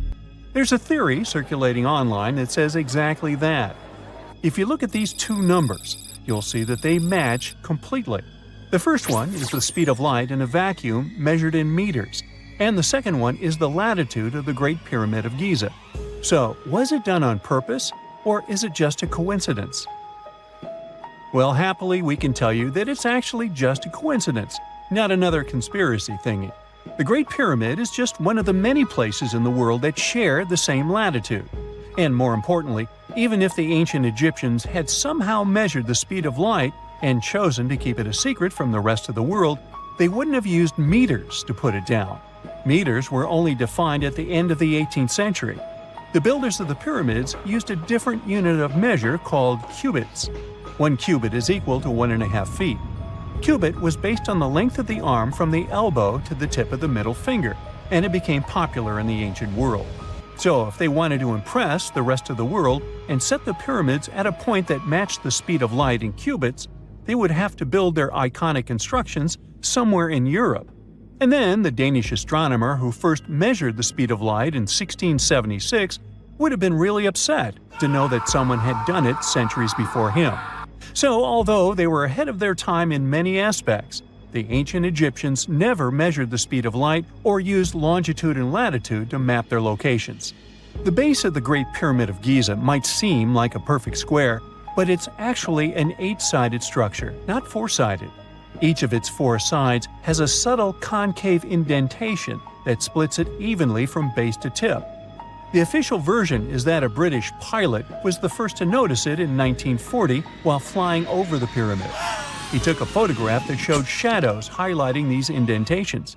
Some people think these lines are only visible from above and can best be seen at dawn and dusk during the spring and autumn equinoxes. This has led to a freaky theory that the ancient Egyptians might have designed the pyramids to communicate with something looking at them from above. Now, the Great Pyramid is one of only 3 pyramids that used to have a swivel door. It weighed around 20 tons, but they could still easily open it from the inside. Its precise fit made it nearly invisible from the outside, with no visible latch or handle. There were only slight variations in the exterior stone that gave out an opening.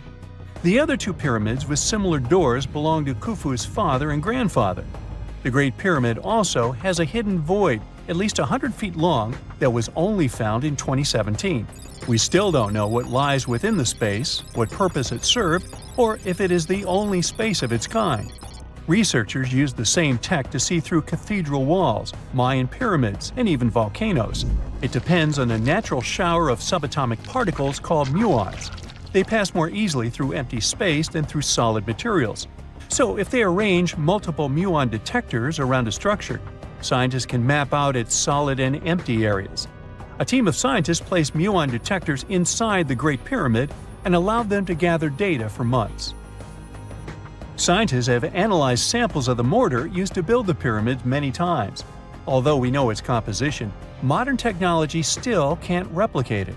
The mortar is mostly made from processed gypsum, but it wasn't used like the cement we use for bricks today. Instead, they used it to support the joints between the massive stones as they were set in place. The estimated amount they needed to construct the Great Pyramid was around 500,000 tons of mortar. The gypsum mortar is stronger than the stones themselves and has held up for thousands of years. Now, all 4 sides of the Great Pyramid are aligned with the cardinal points – north, south, east, and west. According to geologist and engineer Glenn Dash, the alignment is accurate to within 4 minutes of arc, or 1/15th of a degree. The architects managed to achieve this without modern tools like drones, blueprints, or computers. Many researchers try to explain this construction miracle. Maybe they used the pole star or the sun's shadow. Dash recently proposed a new, simpler idea. The Egyptians might have used the autumnal equinox to align the pyramids.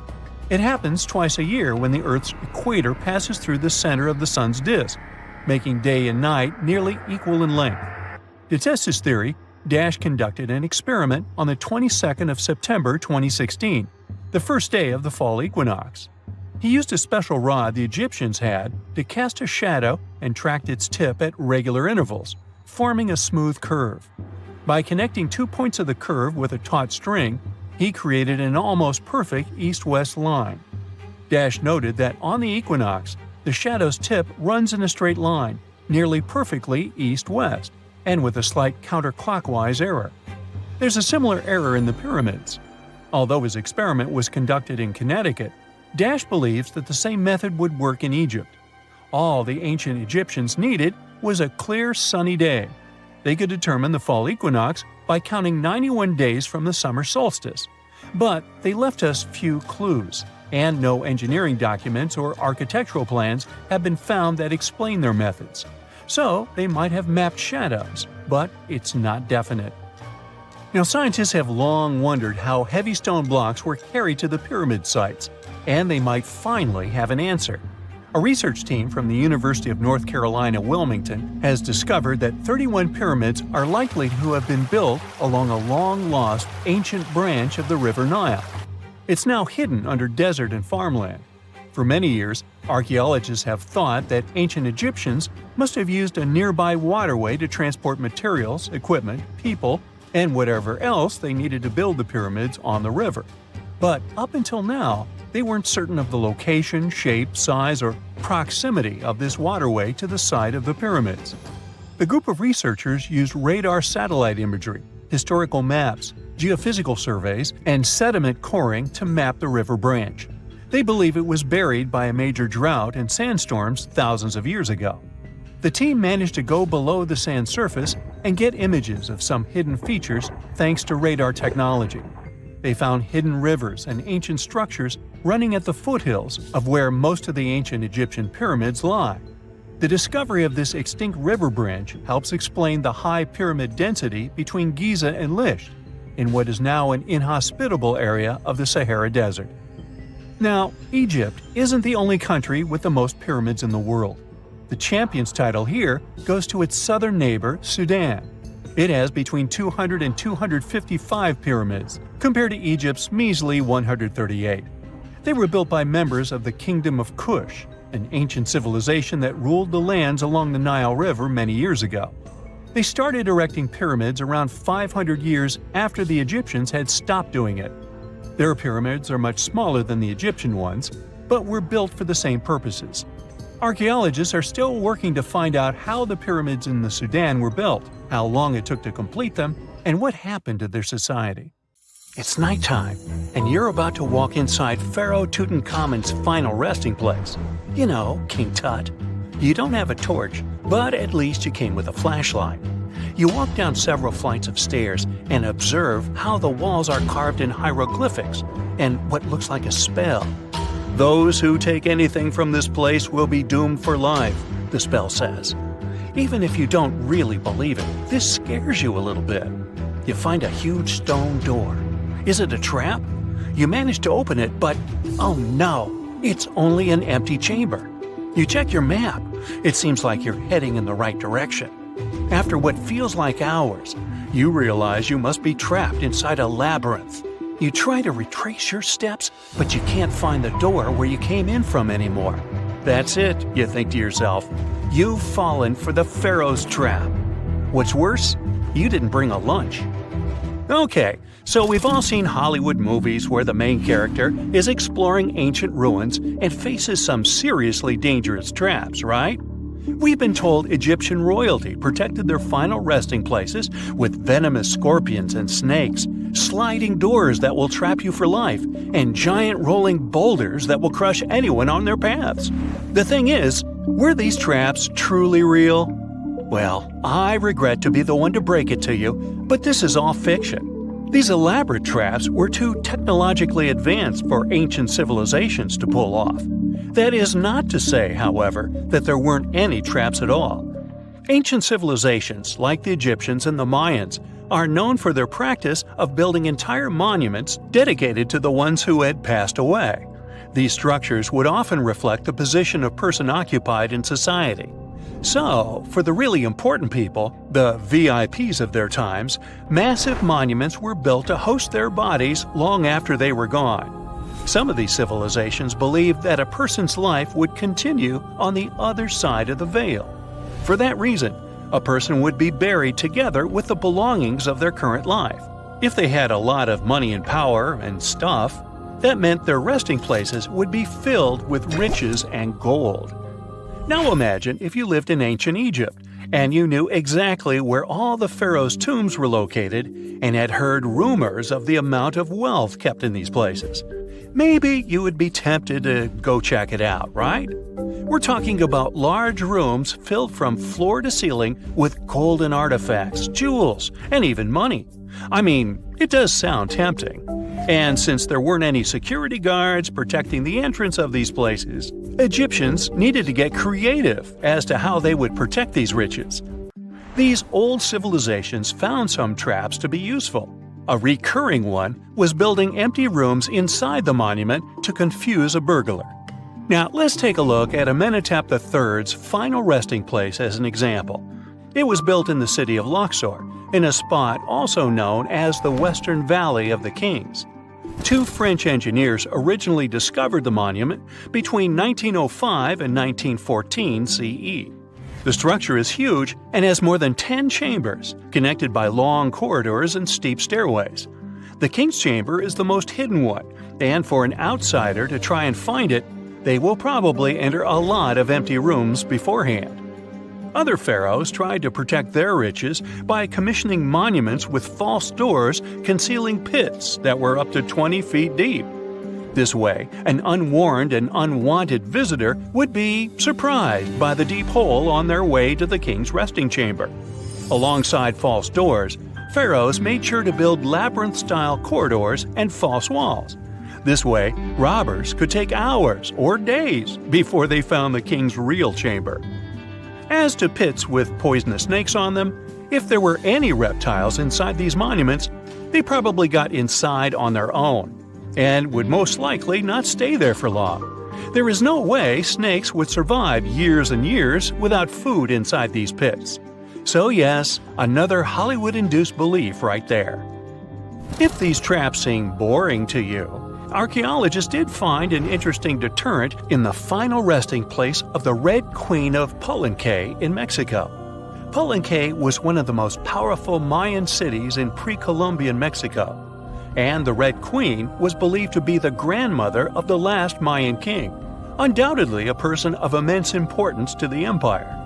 In her honor, a huge monument was built to keep her body after her passing. The discovery of the tomb itself was already thrilling. Archaeologists found an ancient monument when digging at the site back in 1994. The first thing they found was a room with a hidden door. Once they opened the door, they discovered a long corridor. Finally, at the end of this corridor was the Queen's chamber. The team of archaeologists was beyond excited to unearth this chamber with the mummy of the Queen herself still inside it. They found her to be accompanied by her pearls, jade shells, and expensive rocks. But as the team explored the remains, they saw something rather strange. The room was filled with a red-colored powder. Researchers knew that the color red was important to the Mayan people, and that much of their clothing and buildings were decorated with this color. But they didn't understand why the queen was buried with this unknown red substance. After they took a sample back with them for further analysis, they discovered that the red powder was cinnabar, a very dangerous mineral. This powder, when inhaled, can cause, shall we say, severe health damage to a person. The team concluded that this could only be a trap for anyone trying to steal her riches. Okay, so dangerous powders might have worked as the most intense traps we've seen until now. But perhaps the cheapest way to keep out unwanted visitors was to advertise spells written out all over the monument. We'd probably laugh at these today, but back in the day, they were more or less effective.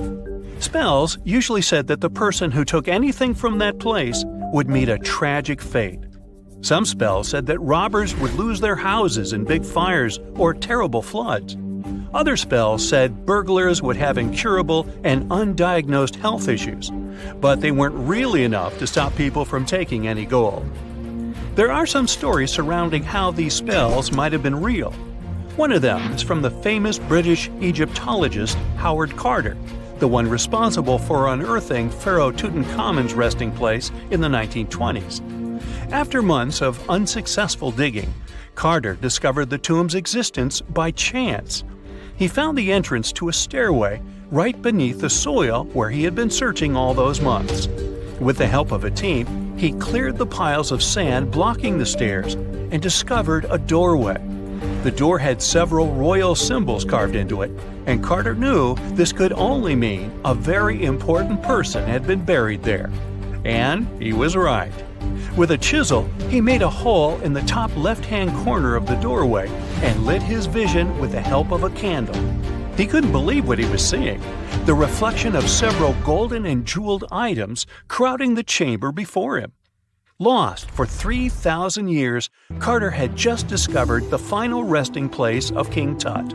But the story didn't finish here.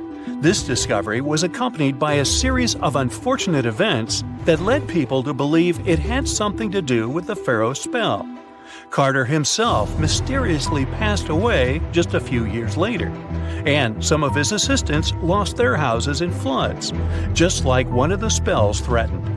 Some say it's just coincidental, as there's no real proof of these things being connected. Well, what do you think? Was this an effective trap after all? Tartessos, a mysterious, highly developed society that once flourished and then, without any warning, suddenly disappeared. Moreover, before they were completely gone, they performed some strange rituals, as if they were trying to save themselves from something. But what happened to these people? Let's try to find out. Let's go to the southwest of Spain, to about 2,500 years ago. Once, there was a beautiful city here, a trade center of Tartessos. Imagine the temple in the middle of a deserted town. A breathtaking, monumental two-story building. There's a thick smell of frying meat in the air, and the smoke from its frying rises high into the sky, covering the patterns of the sanctuary. The sun has already set, and it's time to prepare for the ritual. We enter the ancient monumental hall. Inside, hundreds of people gather around a long wooden table lined with delicate ceramics and bronze bowls. They feast and drink. These people have much more fun than the animals outside the building. These animals are being prepared for the ritual. Horses, cows, pigs, donkeys, even dogs. All of them were brought here to appease the deities. And what happens after the ritual itself is even crazier. At the end of the ceremony, people take torches and set fire to the whole building. Everything turns to ashes and coals, and when the last embers fade away, they take shovels and begin to bury this place. It will take them at least several days to bury the former sanctuary under piles of earth. They work tirelessly. In some places, the thickness of the layers of mud and clay will reach almost 14 feet. And then, these people, the last known Tartessians, just leave this place and disappear from our world forever. But what just happened? Why did they even do all this? Let's start from the beginning. Tartessos was first mentioned in Greek and Roman texts thousands of years ago, but for a long time, we had no idea what it even was. All the descriptions were contradictory and confusing. Some archaeologists thought that Tartessos was a kind of seaport. Others thought that it was a river or a water reservoir. They even said this place could be connected with the mystical Atlantis. But there was nothing to back it up with, so the scientific community quickly rejected this idea. But today, we know the truth. Tartessos was an ancient civilization. It's been located on the Iberian Peninsula, one of the southernmost islands of Europe. It flourished in the 9th to 5th centuries BC, and then, around 2,500 years ago, suddenly disappeared. They were quite rich. The island had rich reserves of metal, so their economy was thriving. Silver, copper, lead, and other good things were mined in the local Sierra Morena mountains. Almost all the locals were engaged in trade. For them, it was a common thing. Isn't that strange that there were so few records left about them? And not so many monuments of their culture have survived to this day. In total, throughout Spain, scientists were able to collect around 20 archaeological finds related to Tartessos. 3 of them were excavated in the Guadiana Valley: Canto Roano, Casas del Turnuelo, and La Mata. Let's start with the first one. Canto Roano was discovered in 1978. This find was one of the most significant pieces of the puzzle. This is one of the most beautifully preserved structures of the Tartessian civilization. Not only the walls have survived to this day, but so did the altar, the moat, and even several artifacts. For example, some jewelry and wine glasses. It was a square building surrounded by a deep moat filled with water. And, to be honest, we still don't know its exact purpose. We only assume that it could be an ancient temple. Some rituals were carried out there. For instance, they would set fire to the temple and cover it with thick layers of sand and clay. They even left some expensive artifacts inside, tools, gold jewelry, and so on. Moving on to the next find. Casas del Turnuelo is one of the best preserved buildings in the entire Western Mediterranean. We only discovered it a couple of years ago, back in 2015. And it hasn't been studied that well yet. But we already know that this place is also pretty weird.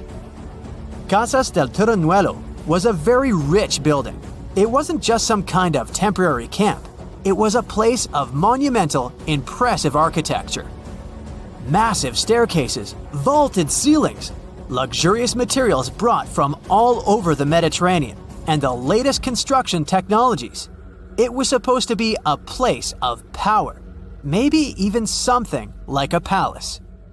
And yep, it also became the venue for the rituals. It's unclear whether the locals intended to destroy this beautiful place from the very beginning, but this is where they performed the greatest ritual in the area. This ritual involved more than 50 animals, including the most valuable ones, horses. It was their only means of transportation. The fact that these people gave away their horses may indicate that they planned to stay here for some time. Perhaps they hoped to appease the deities and settle on local lands. The ritual was carried out exactly as they intended. And just like Cancho Ruano, this place was also set on fire. When the ritual ended, the locals buried this place and left, disappearing into the countryside of the Iberian Peninsula. Now it's an abandoned and quiet place. Just like Cancho Ruano, it's been standing here untouched for more than 2,000 years. The last find is La Mata, which was discovered much earlier than the other two, back in 1930. The resemblance between all of them was striking. La Mata had the same fate. It was burned and forgotten for centuries. All of this is very strange and mysterious. It seems like the locals were fleeing from something. Perhaps something happened that made them start building these banquet halls and arranging large-scale rituals. They thought that their deities turned away from them and tried to appease them. But unfortunately, it didn't work. As a result, they were forced to leave their temples and soon disappeared altogether forever. And by the way, why did they disappear at all? Well, this is another mystery of this civilization. One of the most important questions is, did they know that they were going to disappear? Or was it something unexpected? Did they suffer some kind of sudden catastrophe from which they were trying to escape? Or something else? Scientists have several theories on this. The first theory says that there may have been several major earthquakes and subsequent tsunamis in this region. These natural disasters destroyed local settlements and severely demoralized the survivors. Perhaps they were looking for salvation from this. Another theory is that there were some problems with trading. Since they were rich in metal and lived off their economy, any problems in it could lead to big troubles. If they had some kind of mining crisis, then relations between different nations could worsen greatly, and things could get pretty nasty. The truth probably lies somewhere in the middle. The most current theory says that around the 6th century BC, a large-scale tsunami hit the port. This greatly damaged the economy, which worsened the relationship between Tartessos and its neighbors. In any case, this seems to be speculation. This place is like a dream come true for archaeologists. It stores a huge amount of information and secrets that we have yet to unravel. The Tartessians had no idea that by burying their artifacts, they were making a real gift to the scientists of the future. And while scientists continue to study them, we can check out the stuff they have already discovered. History lovers can see Tartessian tools, horse figurines, and decorated ivory in the Archaeological Museum of Badajoz. Let's hope that in the future, scientists will learn more interesting things about this civilization, and we'll finally find out what happened to them. There's a mysterious island that appears and disappears like magic. Just like Schrödinger's cat, this Schrödinger's island exists and doesn't exist at the same time. Officially it's called Sandy Island, and it once appeared in maps, but it was never there in real life. Australian scientists decided to solve the mystery once and for all by embarking on an adventure to find this elusive archipelago. But when they reached the coordinates, all they found was endless blue waves. It's like the island was playing a game of hide-and-seek with them. This story goes back to 1876. A whaling ship was crossing the area and reported an island. Whoever saw it said it was over 15 miles long north to south and around 3 miles wide. about the size of Manhattan, so not so tiny at all. But every time researchers went to visit the area, they found nothing. So in 1974, an official mission from New Caledonia declared that Sandy Island was simply not a thing and excluded it from all maps. People went on with their lives until they noticed that the island was appearing on Google Earth as a black blob. In 2012, another Australian expedition went out to check out the area to get some explanations. They had to write a eulogy for the long-lost island and explain what could have created this mess. For starters, mapping technology wasn't at its peak back in the 1900s. It was easy to get the coordinates wrong. Then there was the fact that the area is big on volcanic activities. It's likely that volcanic lava cooled down and created a raft of some kind. Let's say that the whaling ship went by, saw the volcanic raft, and thought it was land from a distance. But hey, it's just a guess. Humans have ventured far and wide across the globe, and it may have seemed at some point that we discovered each and every nook of our planet. But when Mount Liko popped up on Google Earth, scientists were overcome with excitement. This hidden gem in northern Mozambique is no ordinary rainforest. It's nestled inside a volcano. Determined to confirm the existence of this mysterious forest, experts assembled a team of top-notch scientists and specialists from around the world. The journey to Mount Liko was no walk in the park, with a daunting vertical rock climb standing between them and the forest. But after 6 years of planning and preparation, they were ready for the challenge. Once they got there, they saw it was even better than they imagined. The place was like a perfectly tended garden. The forest sounded unique and different from other rainforests. There were some insanely huge caterpillars that looked dangerous. And they even found ancient pots and evidence of an untouched human ecosystem. Ooh. Terra incognita means unknown land. And one of the largest unknown territories being uncovered today is the land beneath Antarctica's ice sheets. Below the snowy surface, there is an entirely new world of canyons, waterways, and lakes, which are now being mapped. One can't help but wonder, is there really liquid water below Antarctica's frozen surface? Yep. Water can exist without freezing due to pressure. The liquid water is the result of Earth's warm interior, and that's how we get things such as Lake Vostok. Now, you can't see it, but Lake Vostok is right here. Located in East Antarctica, it lies beneath 2.5 miles of thick ice. This huge lake is about 4,800 square miles. Humans could only discover it with the help of some top-notch technologies like seismic soundings and ice-penetrating radars. According to these scientists, it's likely that the lake has been there for up to 15 million years. Bhutan is on the map for, among other things, being the happiest country in all of Asia. But it kept a hidden gem for all these years, one of the world's tallest unclimbed mountains, Kunkar Pansum. Bhutan is enmeshed in the glorious Himalayan mountains. That's why the climbing community was beyond excited when they discovered an untouched mountain. Imagine being the first person to climb an unexplored peak. That would probably guarantee you a spot in the Guinness World Records for sure. The mountain has been untouched because of a Bhutanese law. For locals, the mountain peak is a sacred site, shrouded in mystery and legends. One of their beliefs is that the sacredness of climbing a mountain lies not in reaching its peak, but in truly communing with the mountain and enjoying the process. We got to admit, that is a bit of a newsflash for Westerners. If you're ever in the state of New York, make sure you check out the Aglo General Store. You'll have to drive somewhere around the Catskills to find a beautiful, grand, big nothing. Aglo is one of America's most famous paper towns, aka a fake town. But this case is different from Sandy Island.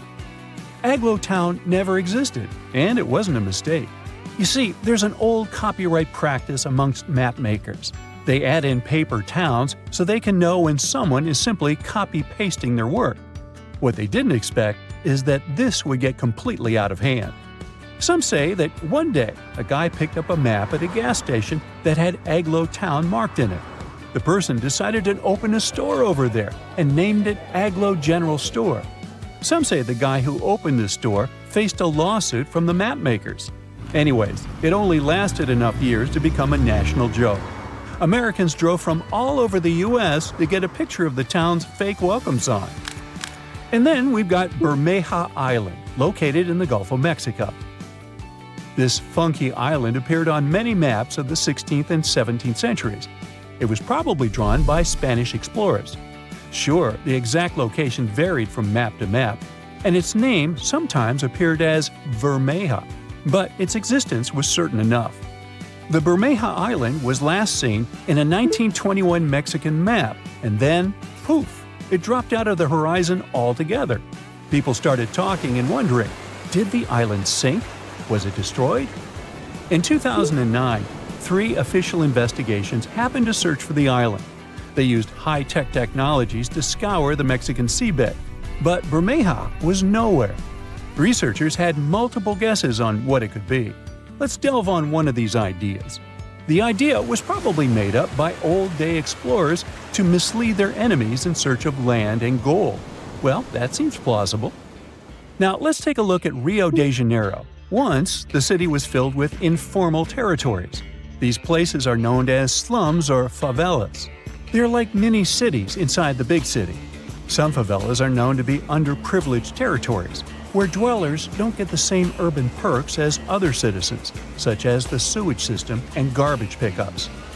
These slums grew so quickly that the government didn't have time to keep track of their developments. So today, it's usually the dwellers themselves that name the streets and make do with whatever they have at their disposal. One of the biggest slums in Brazil is located in Rio de Janeiro, the so-called Hacienda, and it was only recognized as a neighborhood by the local government in the 1990s. Our own ocean floor is less mapped than Venus, Mars, and the Moon. In fact, 95% of our oceans are unexplored. Strange, right? We do have the available technology, which is mainly sonar soundings, sending wave sounds to the ocean bed and registering what they hear back.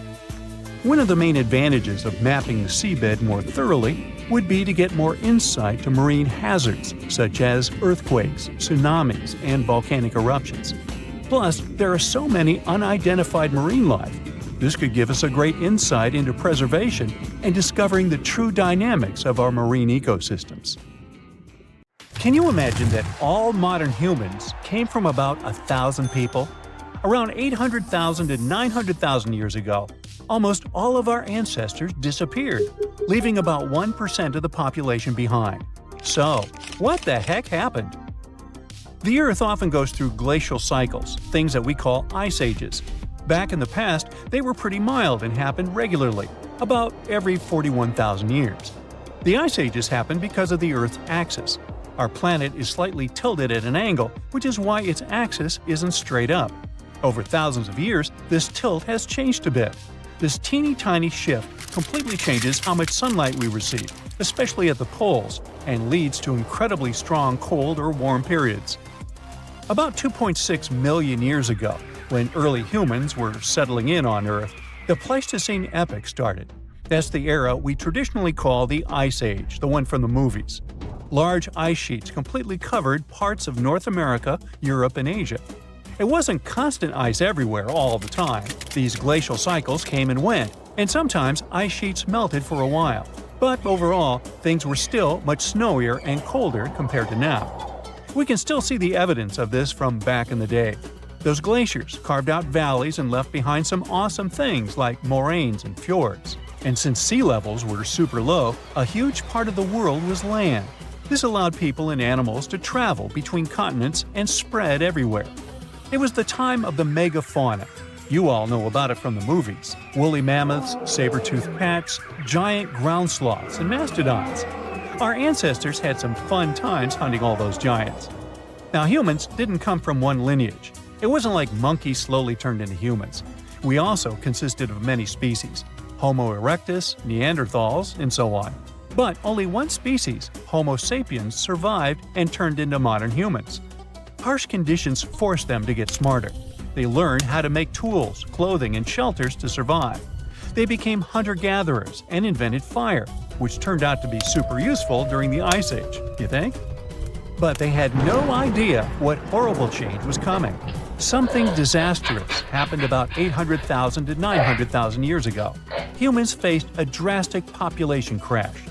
Only 1,280 people survived, give or take. Some 99% of early humans were wiped out, and this tiny 1% was lucky enough to become our ancestors. This almost extinction, unsurprisingly, was the climate's fault. It was the Middle Pleistocene transition. The Earth's orbit around the Sun changed its shape a bit. Carbon levels dropped. A lot of stuff was happening, and the Earth's climate was going wild, becoming incredibly cold and dry. The seas suddenly got chillier, and Africa and Eurasia experienced horrible droughts. Looking for food was almost impossible. Scientists learned this by taking the DNA of about 300,000 people from all around the world. They used a new method to help them map the history of human evolution over 1 million years and learn more about it.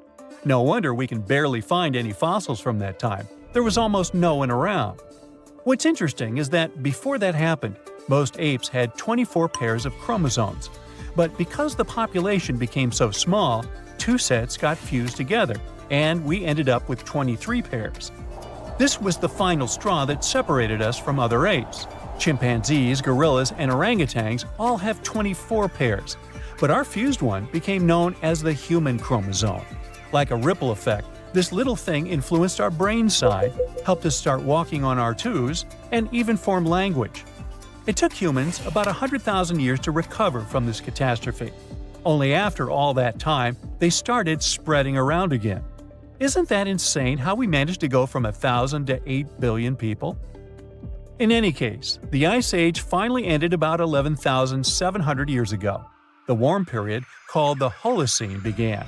As things got warmer, human civilizations finally began to develop. 5,000 years ago, it was ancient Egypt, then the Indus Valley Civilization, ancient China, and others. And while we've been thriving for a while, there's one catch. The Middle Pleistocene transition changed the length and intensity of glacial cycles. Before the transition, sure, there was the Ice Age, but the cold was milder, and the glacial cycles were shorter. Things got covered in ice sheets about every 41,000 years. But after the transition, the glacial periods became longer and more severe. These cycles started following a new pattern. Although they happened every 100,000 years, they were super intense.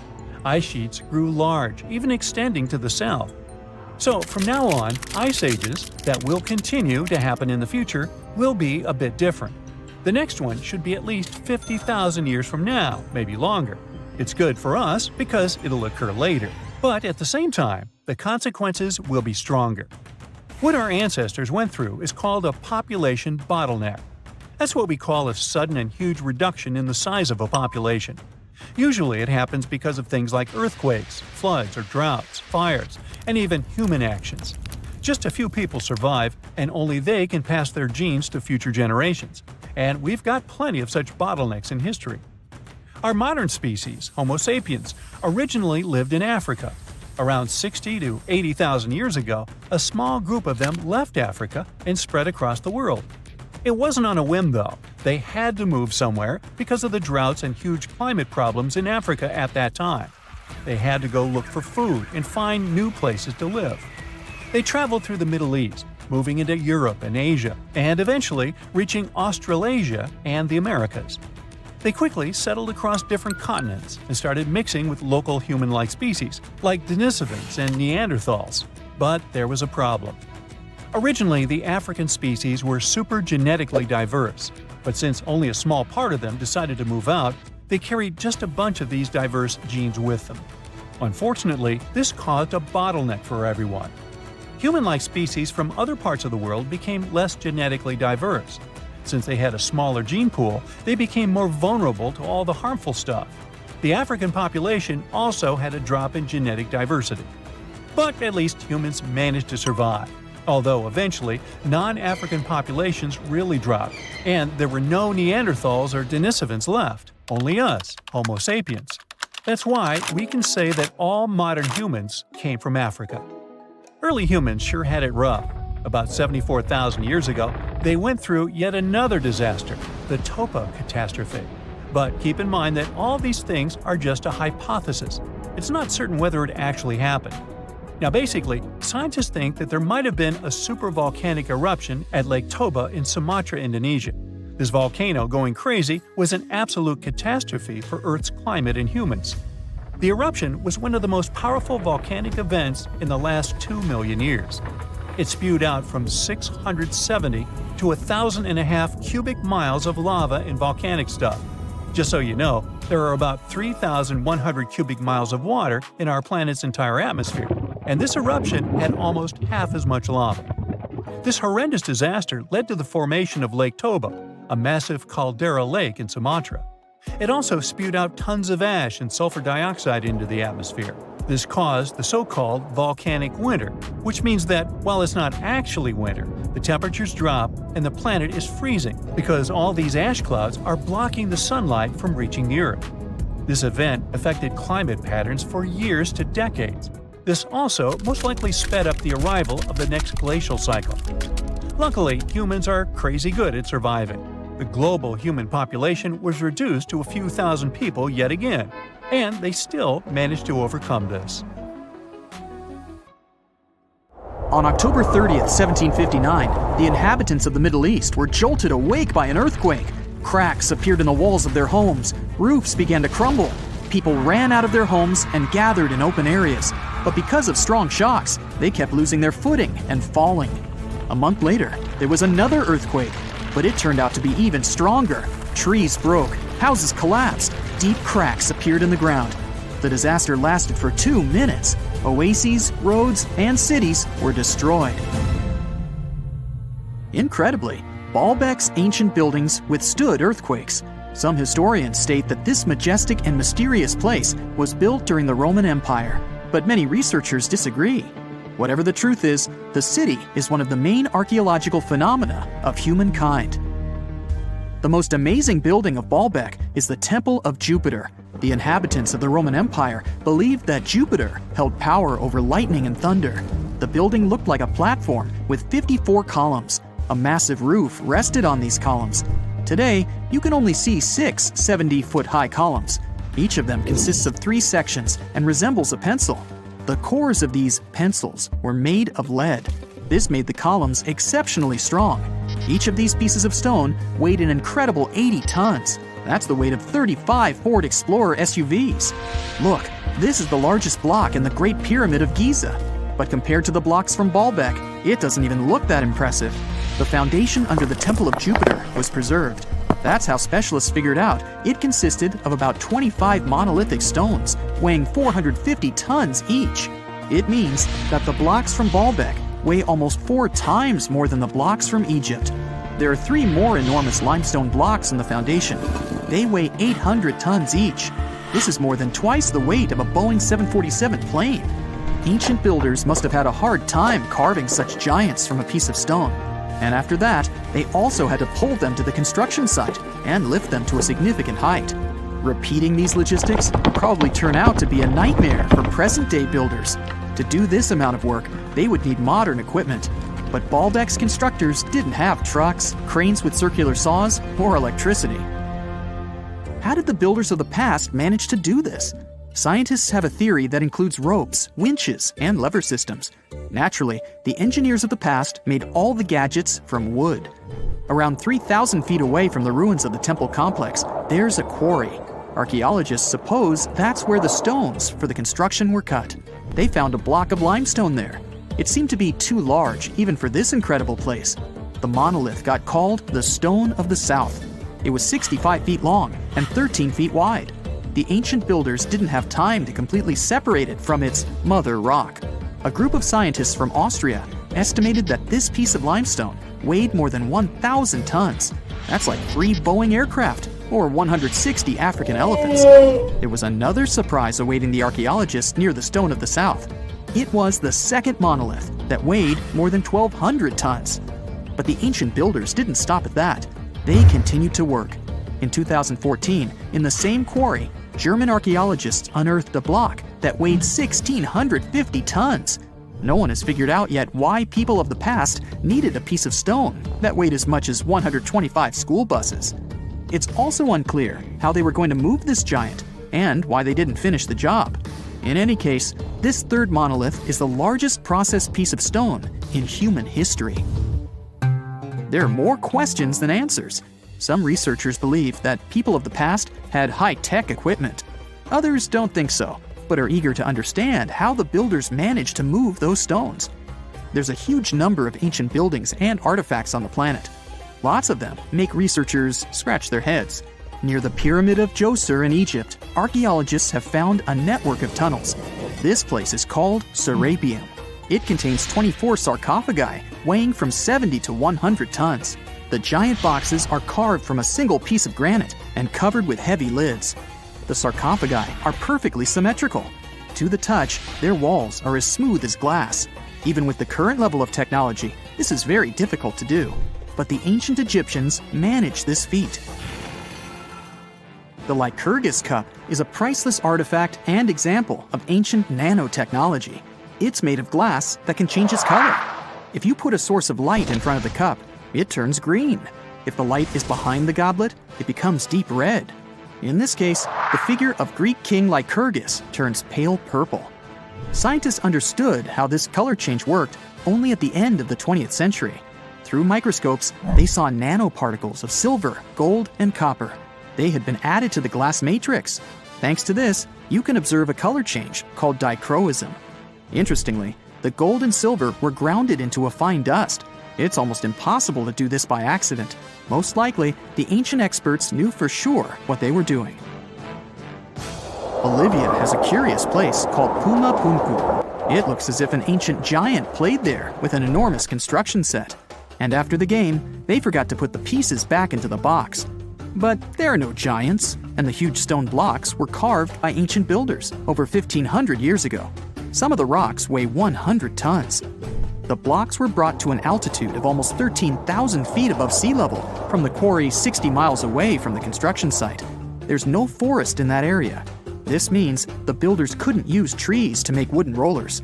The monument belongs to the Inca civilization. Scientists are sure they didn't know anything about wheels. In 1992, the inhabitants of a Chinese village decided to drain a pond. Their ancestors had been using it to wash clothes and catch fish for hundreds of years. They kept pumping the water out for 17 days. At the bottom of the reservoir, they made an unexpected discovery. The villagers saw an entrance to a cave going down to a depth of 100 feet. The incredible find was named the Longu Caves. Unknown builders carved out 320,000 square feet of galleries. There are separate rooms, bridges, pools, and columns that support the ceiling. The walls of the cave are covered with strange carved lines and patterns. Scientists haven't found any information about who built the caves and why they did it. The construction technology also remains a mystery. Antonio Stradivari lived in Italy in the 18th century. He created musical instruments. More than 600 of his works have survived to this day. 500 of them are violins. One of the instruments was sold at auction for $16 million. The violins made by this master sound clear and deep. Researchers can't understand why Stradivarius instruments produce such unique sounds. Perhaps it's all about the varnish the master used to cover the violins. The answer may also lie in the wood the instruments are made of. In those days, Europe had a cold climate. Because of this, the wood became denser, and the instruments made of it sounded especially pleasing to the ear. In the Indian city of Delhi, there's a 23-foot-high pole. It weighs 6.5 tons and is made of 98% wrought iron. The 1,600-year-old pillar has no signs of rust or decay. Scientists believe that the monument is so well preserved thanks to the dry weather and the chemical composition of the metal. It might be resistant to corrosion. And still, researchers don't know how the blacksmiths managed to make an iron pillar that's not afraid of rust. It seems like a tough feat, even for modern metallurgists. The Al-Nasla rock is divided into two parts by a perfectly straight slit. Each boulder stands on a small pedestal. Some people believe this is the evidence of ancient laser technology. But geologists think the split happened due to the ground shifting or natural vibrations that occurred under the rock. This process led to the appearance of the crack. It had been deepening for thousands of years, and gradually, the natural monument took the form you can see today. Before we get into the reason why and how there are pyramids all around the world, Let's talk about some of the examples. I'll start with the Pyramid of the Sun in Mexico. These folks really knew how to build a city. Their well-planned urban center spanned over 7 square miles and boasted several pyramids. But the Pyramid of the Sun is the most impressive.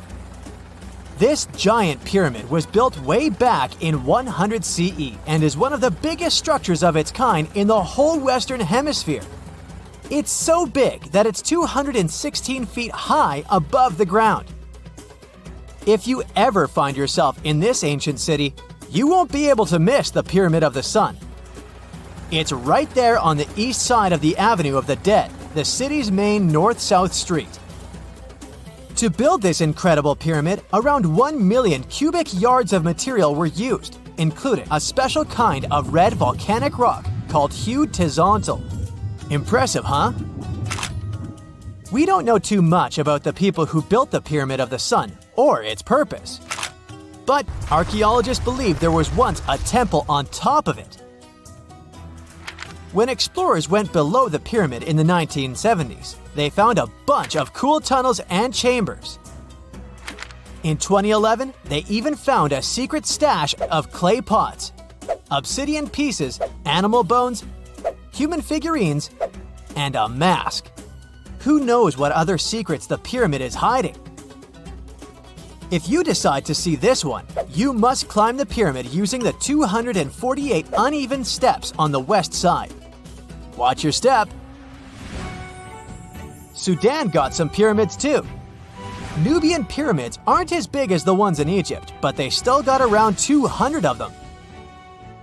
These ancient pyramids have been home to the tombs of the pharaohs of the Meroitic kingdom for almost 1,000 years, who ruled Egypt from Nubia to the Mediterranean Sea.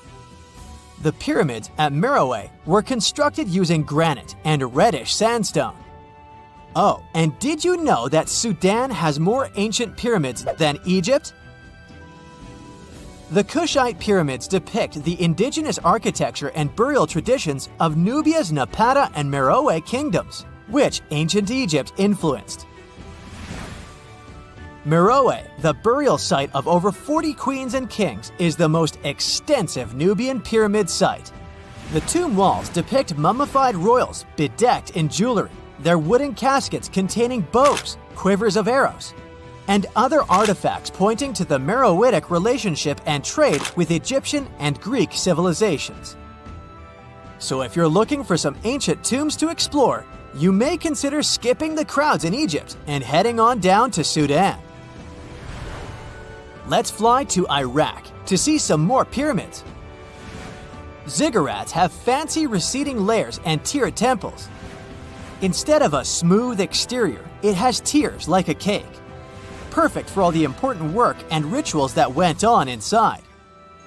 You can find these towering structures scattered throughout Iraq and Iran, and they're a real testament to the power and skills of the people who built them. One of the biggest and most impressive ziggurats is the ziggurat at Ur. It's basically a giant rectangular pyramid that stands a whopping 70 to 100 feet tall, with 3 levels of terraces and a temple on top. Can you imagine how many baked bricks it took to build that thing? Try 720,000 for just the lower portion. This particular ziggurat was built for Sumerian king Ur-Nammu. Similar to other ones, this pyramid has been around for thousands of years, so it got a little rough around the edges.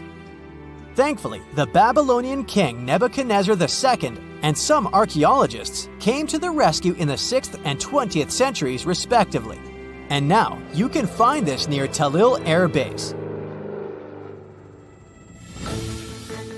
The ziggurat at Ur was built in 2100 BCE by King Ur-Nammu for the moon deity Nana. It was the tallest building in the city, and you could see it from miles around. It was like the medieval cathedral spire of its day. People would come here to bring their agricultural surplus and get their food allotments and seek spiritual nourishment. Sadly, the Nana temple at the top of the ziggurat didn't survive, but we do have some blue glazed bricks that may have been part of its decoration. The lower parts of the ziggurat are pretty amazing though. The architects even included holes in the temple's baked exterior to let the water evaporate from its core. Since we explored some of the pyramids on our planet, let's take a broader perspective. They can be found in many parts of the world. Egypt has over 100 pyramids, double that number in Sudan, and dozens of others are scattered in the Middle East and China. The Americas have the most pyramids in total, with more pyramids than the rest of the world combined. These pyramids are located in Mexico, Guatemala, Honduras, and El Salvador. Time to know more about the evolution of pyramids through history. The oldest pyramid is in Egypt. This pyramid was a step pyramid, which was created by placing one layer of stone on top of another. The pharaoh Sneferu is credited with creating the pyramid shape we recognize today. During his 45-year reign, he built 3 pyramids. His first 2 attempts failed, but he finally got it right with the Red Pyramid, which is considered the first true pyramid. It was Sneferu's son, Khufu, who built the Great Pyramid of Giza, which was the tallest human-made structure on Earth for almost 4,000 years. Latin American pyramids are similar to early Egyptian step pyramids, but they were built independently, with no knowledge of each other. The pyramids in Sudan were built around 700 BCE and are tall, but much narrower than those in Egypt. How in the world did all these civilizations build these things without even texting each other? After all, the Aztecs, Mayans, and ancient Egyptians were about as different as possible. But despite their cultural differences, they all seem to agree on one thing. Pyramids were pretty cool. Step pyramids are all around the world because they were the most feasible and stable way to build large and tall structures without access to lighter building materials like wood and metal. The triangular form with a square base is the best way to build a sturdy structure, and having a cube structure would require more material for less height. Now, when it comes to pyramid design, the Egyptian pyramids were like giant triangles with a square base, smooth sides, and a pointy top. On the other hand, the Aztecs and Mayans went for a tiered cake look, with steps leading up to a flat platform on top. So, while all these pyramids share the same basic shape, they have their own unique flair. Each group built its pyramids using different materials, techniques, and slope angles. So while they may have been inspired by each other's work occasionally, they were just doing their own thing. Egyptian pyramids had smooth, angled sides that were designed to help the pharaoh's soul ascend to heaven. The Pyramid of the Sun was built over a series of caves that served as a passageway for the deities. The Maya built the temple of Kukulkan in Chichen Itza to honor the deity Kukulkan, usually represented by a serpent. Nicknamed El Castillo, it has 91 steps on each side, plus a platform. That's 365 steps, one for each day of the Mayan calendar. Tell me, Brightsiders, how were pyramids built? To begin with, humans made them, not a foreign race from space that landed on Earth. You see, one thing that all pyramids have in common is that they were built without advanced tools or even the wheel.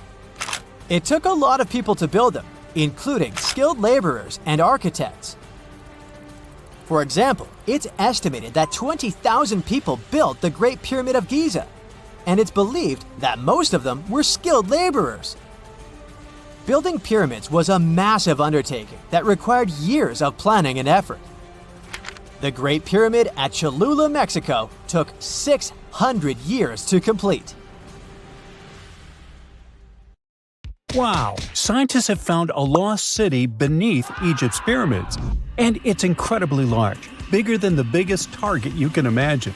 Underground chambers, passageways, and vertical structures. Scientists have no idea what purposes they serve. But let's start from the very beginning. Italian and Scottish scientists studying the Pyramid of Khafra discovered something that looked like secret tunnels under 3 pyramids. This find might change what we know about ancient Egypt. The expedition, called the Khafra Project, was led by Corrado Malunga from Pisa, Italy, and Filippo Biondi from the University of Strathclyde, Scotland.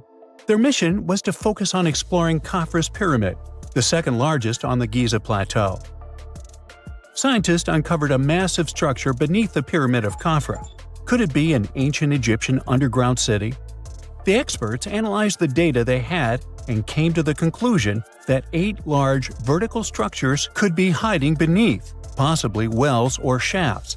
They extend a staggering 6,500 feet across. Imagine placing 2.5 Burj Khalifas on the ground, one after another, and you get the sheer size of this find.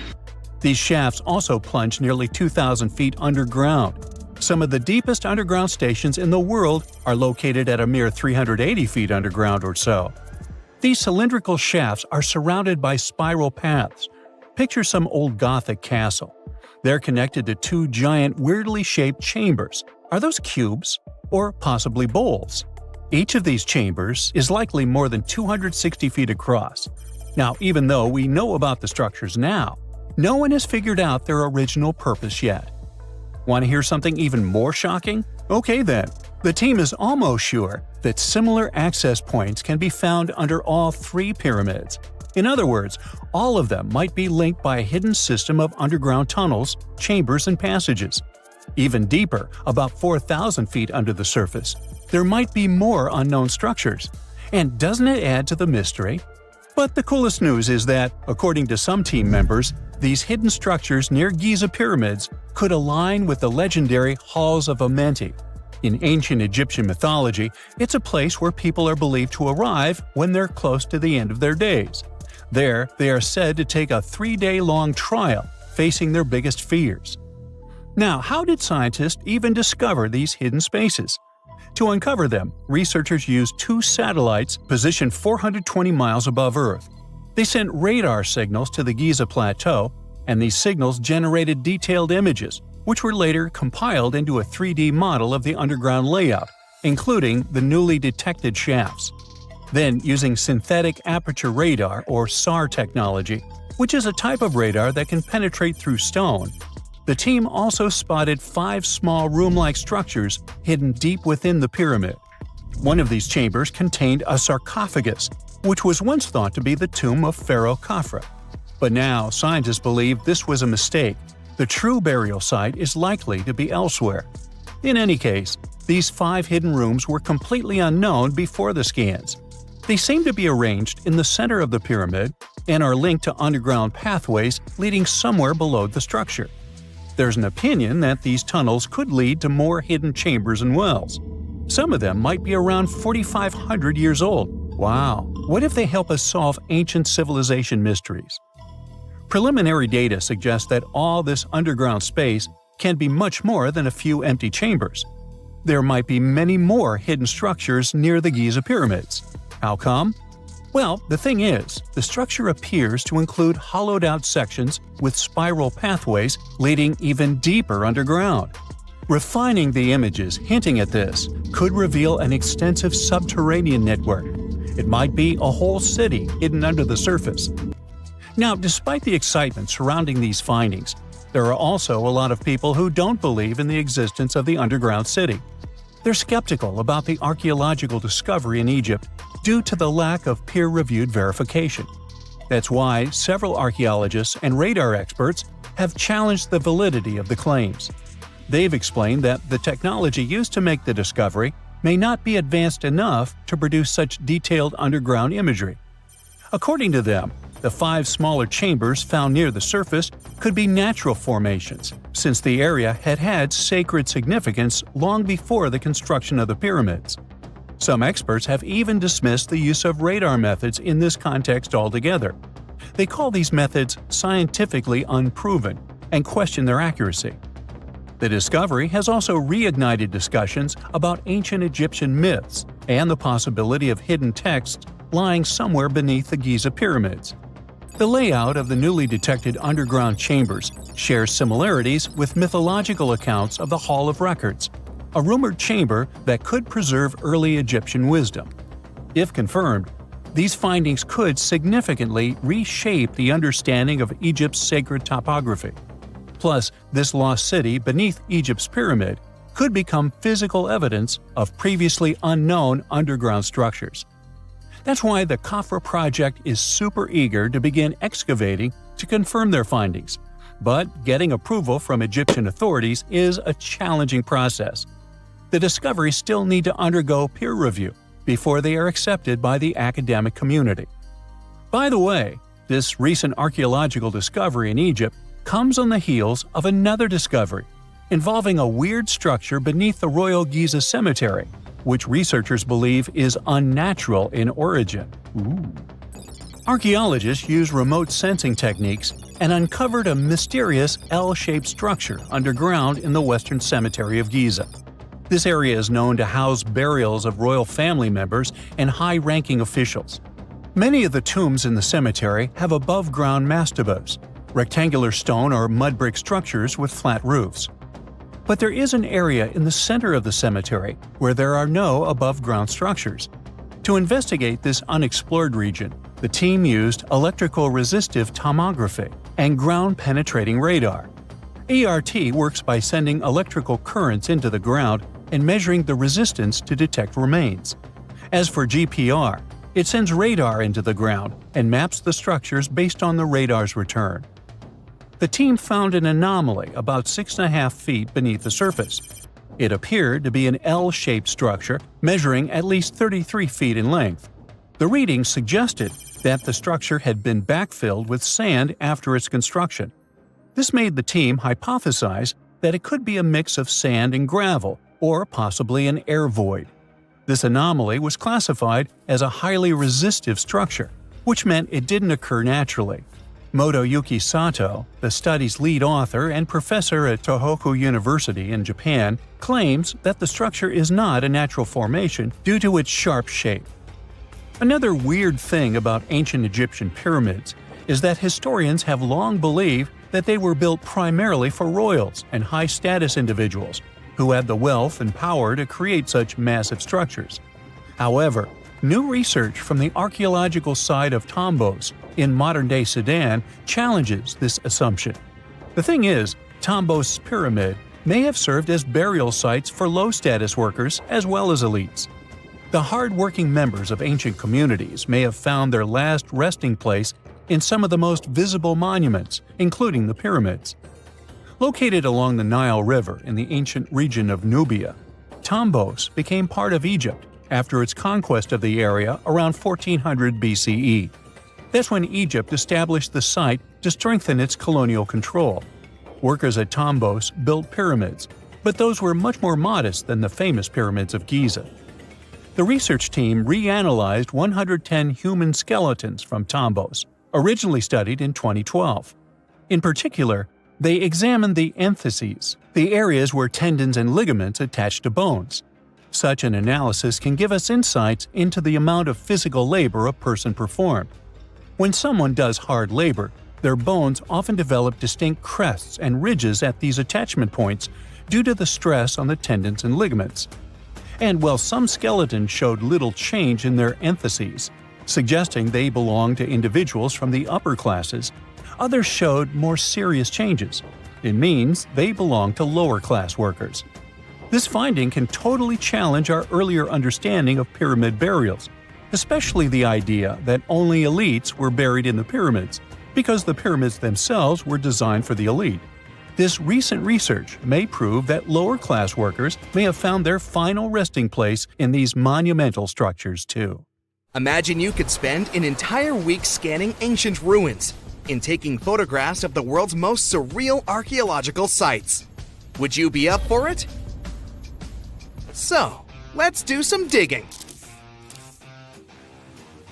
The first stop on your busy itinerary is Southeast Asia. It's home to some pretty cool ruins. You start in Bagan, located in the hinterlands of Myanmar. There are many ways to visit the site, and you're glad you've booked 2 different experiences. The first one is a hot air balloon trip at sunrise. Right before dawn, you board the balloon, and as soon as the sun starts to appear on the horizon, you begin your flight over the marvelous area. As the sun rises, it glistens on more than 2,000 conic-shaped golden structures. The hot air balloon ride is quick, but it gives you unparalleled views of all the 40 miles over which the site sprawls. Back on land, you rent a bicycle and roam the village of ruins. Some of them are open and allow you to peep inside. These magnificent ruins were built between the 11th and 13th century CE and were mainly places of worship. There were originally over 10,000 buildings, but they were gradually deteriorating over time due to earthquakes. Thankfully, the site became a UNESCO World Heritage Site back in 2015 and has since been preserved. Up next, you catch a flight to Cambodia. You take some time to visit Angkor, the world-famous archaeological site nestled deep within the jungle. Good thing you've brought bug spray with you. The city of Angkor was once the capital of the Khmer Empire from the 9th to 15th century. FYI, the word Angkor means capital city in the Khmer language. The city was founded by King Yasovarman I, and it became one of the largest cities in the pre-industrial world. Researchers say nearly 1 million people live there. Until today, Angkor is admired for its stunning architecture. The Khmer style is recognized in the use of huge blocks of sandstone. The towers are believed to have been once decorated with gold. But today, the site is a maze of vine-covered temples. The city was abandoned in 1431 and wasn't rediscovered until the 1840s. Oh, and just so you know, this is also a UNESCO Heritage Site. It became one in 1992, in case you want to brag to your friends about your culturally rich adventures in the future. Now, your trip continues in Egypt. You're here to visit the Karnak Temple in the city of Luxor. You opt for the most unusual way to get to Luxor. That is, a boat ride down the Nile River. Leaving Cairo, you head south until you reach the famous ancient city. Luxor was once the capital of Egypt and a true hub of power and wealth. That is why the Karnak complex is such a great archaeological site.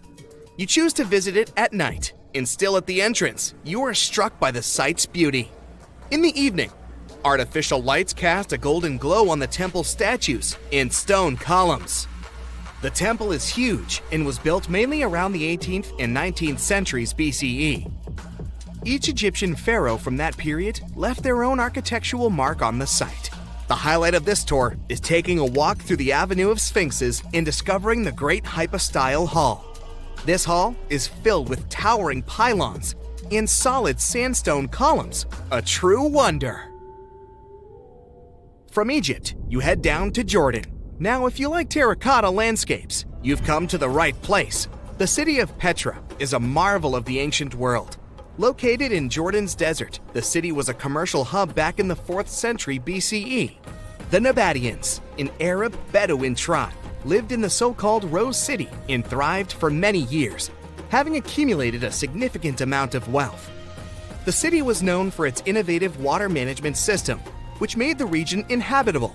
And yes, you'll catch a glimpse of its ruins on your tour. The rock-carved gate-like structure Petra is famous for what is called the Pharaoh's Treasury. It stands at the main entrance to the site and is said to have a treasure hidden beneath it. Don't forget to stand right beneath it and take one of those classic pictures for social media. Once Petra has been ticked off the list, you fly to southern Europe. More specifically, to the tip of the Italian boot. You have a day trip scheduled to visit the ruins of Pompeii. Pompeii can be reached by car from the city of Naples. It's home to the eerie yet well-preserved ruins of a city that was once engulfed by lava. When Mount Vesuvius erupted in 79 CE, it left the city of Pompeii completely buried under millions of tons of volcanic ash. The ancient city was first discovered by beneath the volcanic rock in the 16th century, but it was first cleared from debris in the 1870s. Today, you'll be able to walk down the streets of these ancient Roman ruins and imagine what the town looked like in its heyday. Pompeii was a vibrant and rich municipality. The site's ruins revealed that many areas of Pompeii had boasted impressive bakeries, markets, and even houses with balconies, which were a sign of great wealth at the time. And believe it or not, even some artworks survived the eruption. Archaeologists found well-preserved frescoes and murals with mythological creatures. All this indicates that members of the high society lived there. The city even had thermal baths and showers made from luxurious materials. While you're still in Europe, you'll hop over to visit the iconic Stonehenge. It's a perfect day trip if you stay in the city of London, just a short train journey away. Stonehenge dots the Salisbury Plain in Wiltshire, England, and is one of the world's most recognized ancient ruins. More than 5,000 years old, these curious stone rings are some of the oldest stone structures on the planet. Created out of sandstone, they are shrouded in misery. Who built them and why is still largely unknown. Popular theories claim that Stonehenge was used as a great solar calendar, built to help people keep track of days, weeks, and months. Talk about hard work to create a mere calendar, huh? In the final leg of your trip, we'll take you to explore the Southern Americas. In Guatemala, in Central America, you'll find ancient Mayan ruins. The lost city of Tikal is a city made of 3,000 buildings, the remains of the capital of the Mayan Empire. You can compare its importance to such cities as London or New York today. The North Acropolis is Tikal's most ancient complex of monuments. Built solely by human hands in 350 BCE, it served as the resting place of kings and chiefs. Back in the day, the step pyramid temples were painted a beautiful red. Mayans loved that color. Today, of course, you'll only see the limestone. You might wonder what made such a great city turn into ruins. Well, archaeologists have no clue about the cause of Tikal's decline. Until today, this question remains unanswered. Was it a drought? Disease? Maybe we'll never know. Are you in the mood for some Mayan ruins? Chichen Itza is an archaeological site with the best preserved pyramids on Earth. Located in Mexico's Yucatan state, this Mayan city is well over 1,500 years old. At its peak, it was home to 35,000 people. The site covers 1.9 square miles and has many ruins spread throughout it. The highlight is El Castilla, a tremendous step temple, rising 80 feet above the ground. Its most peculiar feature is that it has 91 steps on each of its 4 sides, including the upper platform, which makes for 365 steps, the same as the number of days in the solar year. Phew, what an intense trip. Time to head home now and soak it all in. See you next time. We all know some iconic symbols. The Statue of Liberty screams USA. The Eiffel Tower represents Paris. And this mask? Undoubtedly, it's Tutankhamun's, right? Sometimes it feels like historians have squeezed every last drop out of the King Tut story. But guess what? The most obvious details often slip right under our noses. Like the fact that this famous mask didn't actually belong to him, nor was it ever meant for him. Stick with me for the details. Can we get a close-up of that mask? Thanks. See those holes? Yep, they're for earrings. And no, it's not that they had anything against jewelry, but back in ancient Egypt, earrings were typically worn by high-status women or kids. Now, if you know your history, you might say, but Tut was a boy king, wasn't he? You're spot on. He began his reign at just 9 years old. Sadly, that didn't last long as he passed away at a very young age. So when he was 9, he might have worn earrings, but he probably took them off when he hit that no earrings age. Sounds reasonable, right? Actually, not quite. That would have been pretty strange since nobody expected him to pass away young. Certainly not at 9. So no one was preparing a kid's mask for a burial. It's this untimely demise that suggests the mask used was simply the best option available when Tut passed away. There are more clues pointing to the idea that the mask was found in a hurry. Let's think about this. Even though Tut was mummified and his body could wait a bit, his loved ones wanted him to reach the afterlife ASAP. Some experts even believe the paint in the tomb was still wet when it was sealed. But look at his mask. It's a masterpiece. There's no way it was made in a rush. It's way more elaborate than other simpler cartonnage pieces. The renowned mask of King Tut stands 21 inches tall, adorned with precious stones, and features a golden beard that weighs 5.5 pounds, making the entire mask 22.5 pounds.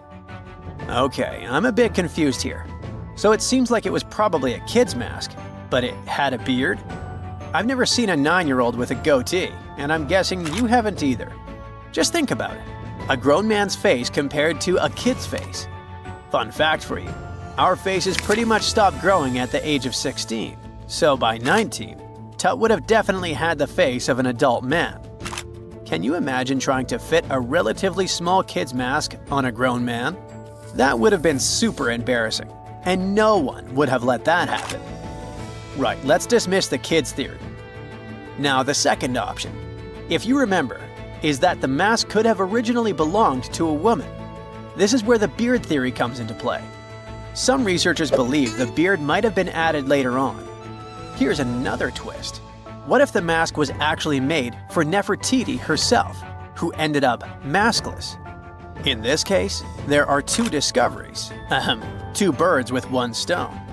For now, it sounds like a conspiracy theory, I know. But let's give it a shot and delve deeper into the details.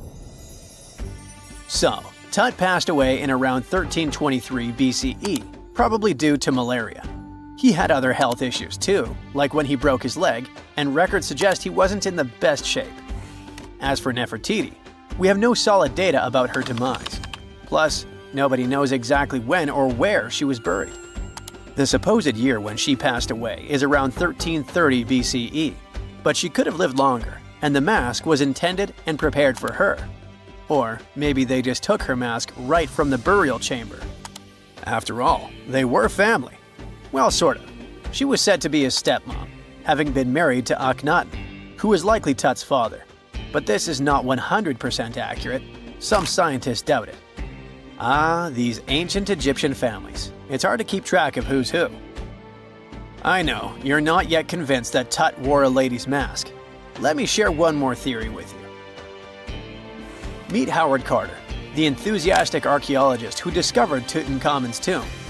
It was located in the Valley of Kings outside Luxor and, to everyone's surprise, was nearly intact. When he entered, he noticed something odd. This didn't feel like a pharaoh's burial chamber. It was classy and all, but it had a vibe that suggested it was made for a woman. Typically, Egyptian pharaohs had larger tombs that suited them better, and even more strangely, it was oriented to the right of the entrance. This didn't add up. That orientation was typical for female chambers, which Egyptian queens used. Another red flag was that the chamber appeared to have been built in stages, and all the artifacts, around 2,000 of them, seemed hastily placed there. Even more curious, they looked like they were meant for other royals. Carter discovered this burial site in 1922, but it remained a mystery as to why it was so bizarre. Almost a century later, Nicholas Reeves thought he may have solved the puzzle. He claimed that King Tut might not have been the original resident of the tomb. Instead, he suggested that the undisturbed resting place of the legendary Queen Nefertiti could be hidden behind the walls of the boy king's burial chamber. Nicholas studied high-resolution photos for months, meticulously examining every pixel. One day, he focused on detailed scans that revealed the texture of the tomb's walls beneath layers of paint. He spotted what he believed to be outlines of two doorways that had been blocked and plastered over to hide them from view. The more he looked, the more it seemed real. Could it be a tomb within a tomb? Nicholas theorized there was a hidden storeroom behind the western wall of King Tut's tomb, and his chamber might just be the outermost section of a larger corridor-style network of rooms. It all sounds fancy, but sorry to break it to you, Reeves' theory was debunked. To find out if he was onto something, experts had to use ground-penetrating radar to see the unseen. Reeves' idea was that if there were gaps, it could indicate the presence of additional rooms. And at first, in 2015, one expert even thought he had found a hidden room. But the glory didn't last for long. A year later, after double-checking, it turned out there were no hidden doorways. By the way, Nefertiti isn't the only legendary woman from Egypt whose burial site remains a captivating mystery. There's a cool legend about Cleopatra that you might enjoy. It's said that she once declared, "No man will ever find my tomb." Kind of fitting, right? After all, the person who's come closest to uncovering her final resting place is a woman. Fast forward a few millennia after she passed away, and while no man has located it, archaeologist Kathleen Martinez believes she might have cracked the code. She's been on the quest for Cleopatra VII's tomb for nearly 20 years, and recently discovered a bust that she thinks represents the famous queen. However, not everyone is on board with her claim. Some experts argue that the bust doesn't resemble Cleopatra at all. Alongside this intriguing marble statue, Martinez's team also unearthed 337 coins, some of which, less controversially, feature Cleopatra's likeness. But the real part is that it's still not officially confirmed. There's no doubt about the existence of the small bust. It's carved from white marble, fits in one hand, and shows a woman wearing a royal crown, according to a translated statement from the Egyptian Ministry of Tourism and Antiquities. The big question, though, is who it actually depicts. While Martinez insists this statue is a representation of Queen Cleopatra VII, many other archaeologists argue that the facial features don't match, suggesting it likely belongs to a princess instead. Sorry, I can't resist the temptation of breaking the magic for a moment. Some folks believe that the whole idea of "no man will find my tomb" is misunderstood. Even if she did say it, what she probably meant was "no living soul," and it wasn't about gender at all. It can as well be just a beautiful legend. Toodaloo! Ah, that's funny. Well, everything is when you're a giant hyena, Pachecrocuta. If you want to picture how animals from ancient times look like, just imagine them way bigger with larger and sharper teeth. And wait, like that isn't enough? Yup, you had to be one mighty beast to survive in such times when everything around you is like 5XL. This hyena was up to 3 feet tall with a weight of 400 pounds. That's the size of a modern lion and around 3 times bigger than today's hyena. The ancient one also had shorter legs, which is also the reason plenty of prehistoric creatures went extinct. Over time, they ran out of food, but couldn't run fast or long enough to catch prey. Also, they couldn't escape quickly enough if there was some bigger guy nearby. Ancient and modern hyenas have quite similar habits. Diet, meat, and meat. They both prefer to steal food from other usually smaller predators rather than go hunting on their own. And of course, they're both always smiling at everyone around. Cheese! You always somehow picture sharks as those marine animals we should be afraid of, right? Not whales. They're mostly good-natured, eating their plankton, spraying out water through that hole in their backs and stuff. And of course, they could get a little clumsy from time to time, so they turn over a ship. Anyway, they're not that into hunting humans. Well, if we all lived in the time of this 50-foot, 50-ton whale, Leviathan, I like to call Toothy, let's just say going to the beach would never be the same. The beast weighed like 6 elephants and was longer than a truck. Oh yeah, about that Toothy thing? This whale had teeth longer than your palm and a quite refined hunting instinct. So it went after all marine animals, including other whales too. Its only rival was the Megalodon itself, the only biggest and scariest shark that ever lived on our planet. Okay, of course, this list is full of giant and dangerous animals with extra sharp teeth who you're certainly glad they went extinct. But there's also some close relative to a human ancestor here too. Hello, distant cousin? Paranthropus. So our cousin P had a big brain, well, at least for those times, and good reflexes, which is why they could defend themselves against some bigger and less brainy creatures that were after them. They mostly ate plants, roots, nuts, soft fruits, young leaves, probably insects, and seeds. They were around 5 feet tall and 150 pounds in weight. Not that big compared to other prehistoric mammals, but still big enough to survive those tough times. Way to go, P! The next one is, yes, I'm very happy these things went extinct, prehistoric mammal, Gorgonopsia. They were something between mammals and reptiles with, of course, very, very big 5-inch saber-like teeth, an 18-inch long skull, and the size of a modern bear. At their beginnings, these guys were really small, no bigger than a dog. After a while, evolution did its thing and turned them into the biggest carnivores of their time, which was over 250 million years ago. I wasn't around then. Scientists still don't know if they had clear skin, fur, or scales, but they do know these beasts had rather long legs compared to the rest of their body, which means they could run much faster than many other animals from those times. Andrewsarchus, or Andy, my nickname for it, is everything you would attribute to today's predators, such as tigers, wolves, or hyenas. Only a bit more intimidating version, of course, with extremely sharp teeth. Who would have thought the biggest meat-eating mammal that ever lived is actually a part of the family where pigs, camels, and antelopes came from? It had the size of a modern bison, with a weight of at least half a ton. Andy wasn't that picky with the menu, so it went after most other animals that lived back then, which was around 40 million years ago. It seems ancient times were those where tigers or some other predators were afraid of pigs, unlike today. Yup, step back, Terminator pig, Entelodon, is on its way.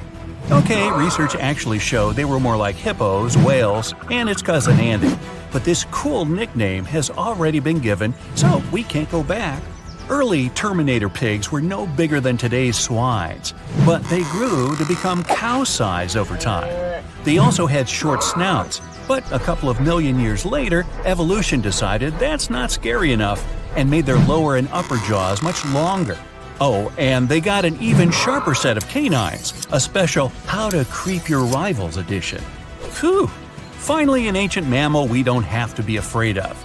Well, at least if we're not in its way, because if this giant accidentally stepped on you, squish. But at least its menu consisted of plants, so we would be safe at some point. Let me introduce you to the gentle giant Thunder Beast, Brontotherium. It had quite a sturdy nasal horn, weighed 3 tons, and was 16 feet in length, which is bigger than a modern rhino. The size, unfortunately, didn't help it much. Andy was always just breathing down its neck, preying at it and its companions. Such a list definitely can't go without the menacing saber-toothed cat. Around 4 feet long, 100 pounds, agile, completely capable of hunting in coordinated packs. But you know cats, they like to brag about the catch they got on their own. That's our Megan, Megatherion. You can find her and her companions all over the world, in Europe, Asia, North America, and Africa.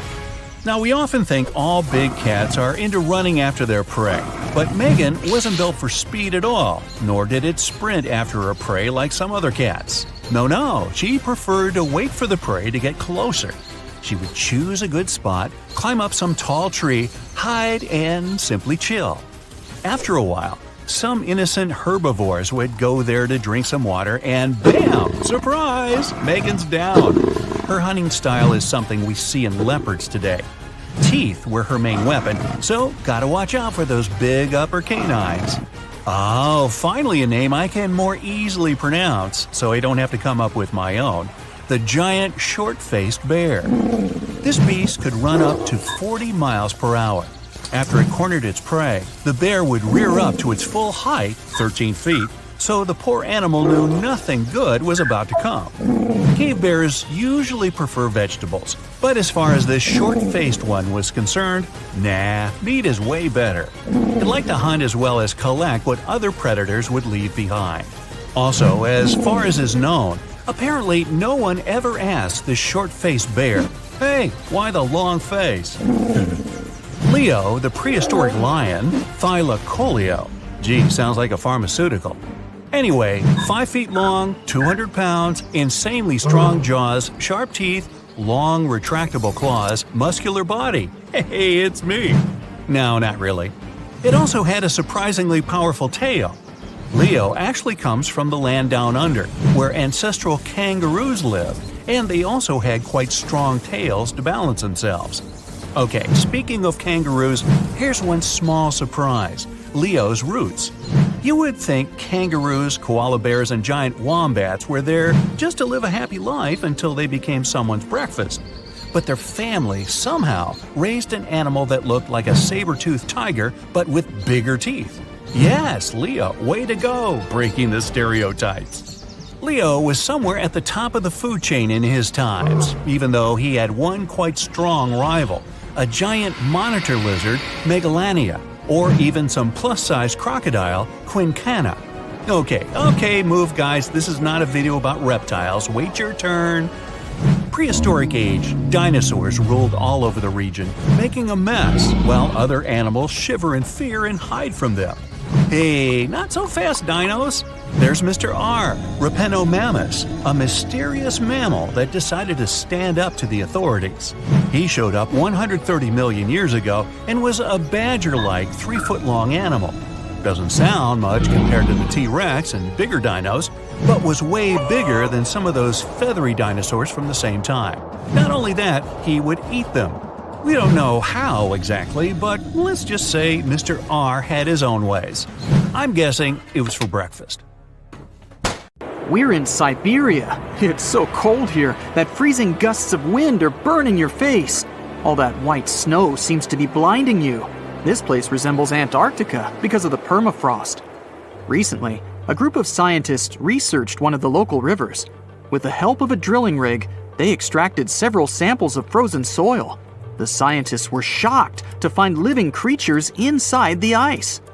Later in the laboratory, they realized that the creatures were microscopic multicelled organisms known as bdelloid rotifers. These creatures looked like little worms. Scientists knew that these worms could live in frozen conditions for up to 10 years. But the age of the rotifers found in the ice was about 24,000 years. And after defrosting, they began to reproduce, as if they had been sleeping for several hours, not thousands of years. Further analysis showed that these organisms could stay frozen for hundreds of thousands of years. The rotifers might have lived during the time when people didn't invent the wheel yet. And this isn't their only superpower. Bdelloid rotifers are among the most radioactively resistant animals on Earth. They can survive in places where there's no oxygen and water. They can also stay alive in areas with high acidity and can live without food and water for a long time. By the way, these are not the only creatures that are known for living for thousands of years. Particular types of moss and some microorganisms are also almost immortal. Nematodes, also called roundworms, are some of the most adaptive varieties of worms in the world. Imagine the Eiffel Tower standing tall and proud. And now, let's make it 10 times higher and place it underground. Exactly at this depth, many thousands of feet under the surface, scientists discovered these creatures. There's no sunlight and almost no air in this place. And since it's much closer to Earth's core than the surface of our planet, the temperature here is higher than in the middle of the hottest desert. Millions of tons of soil above create insane pressure. But all this couldn't prevent life from developing here. When roundworms run out of air, food, or when the temperature becomes too high, they get into a unique state of stasis, or deep hibernation. In this mode, the worm's metabolism slows down, and almost all the processes in their bodies stop. The creatures can sleep for a very long time, and only wake up when the environment becomes more livable. By the way, you don't have to go so deep underground to find these creatures. Nematodes are found all over the world. They can live in hot springs, deserts, high in the mountains, among the harsh ices of Antarctica, or inside animals and humans. Our next invulnerable creatures are tardigrades, also known as water bears. These are microscopic 8-legged invertebrates closely related to arthropods. It's impossible to see them with the unaided eye. But a conventional microscope will allow you to see tardigrades in detail. They look like minuscule bears. They're called water bears because they need a thin layer of water around their bodies at all times. It's necessary to prevent dehydration. Tardigrades have been found in all kinds of environments, from ocean depths to sand dunes. They're incredibly robust thanks to their unique organism structure. Yeah, they look soft, but their body is covered with a tough cuticle. This coating resembles the exoskeletons of grasshoppers, mantises, and many other insects. Water bears shed their old layer of the cuticle when they need to grow. Each of their 8 legs has 4 to 6 claws, which helps them cling to any surface. The bears can survive at a temperature that's almost 3 times as cold as the temperature in the ice of Antarctica. Heat doesn't harm them either. They have been proved to survive at the temperature that makes water boil. Also, water bears are not afraid of radiation and high pressure. In the depths of the ocean, pressure can destroy alloys of the strongest metals, but these creatures can withstand pressures 6 times greater. But the coolest thing is that they can live in the vacuum of space. Our planet has a magnetic field. This is a shield that protects us from solar radiation. Tardigrades don't need this protection. They can go into near-Earth orbit and come back unharmed, all thanks to a protein protecting their DNA from ionizing radiation. Like other immortal organisms, water bears can fall into a state of cryptobiosis. Tardigrades pull their head and legs inside their bodies and fall asleep.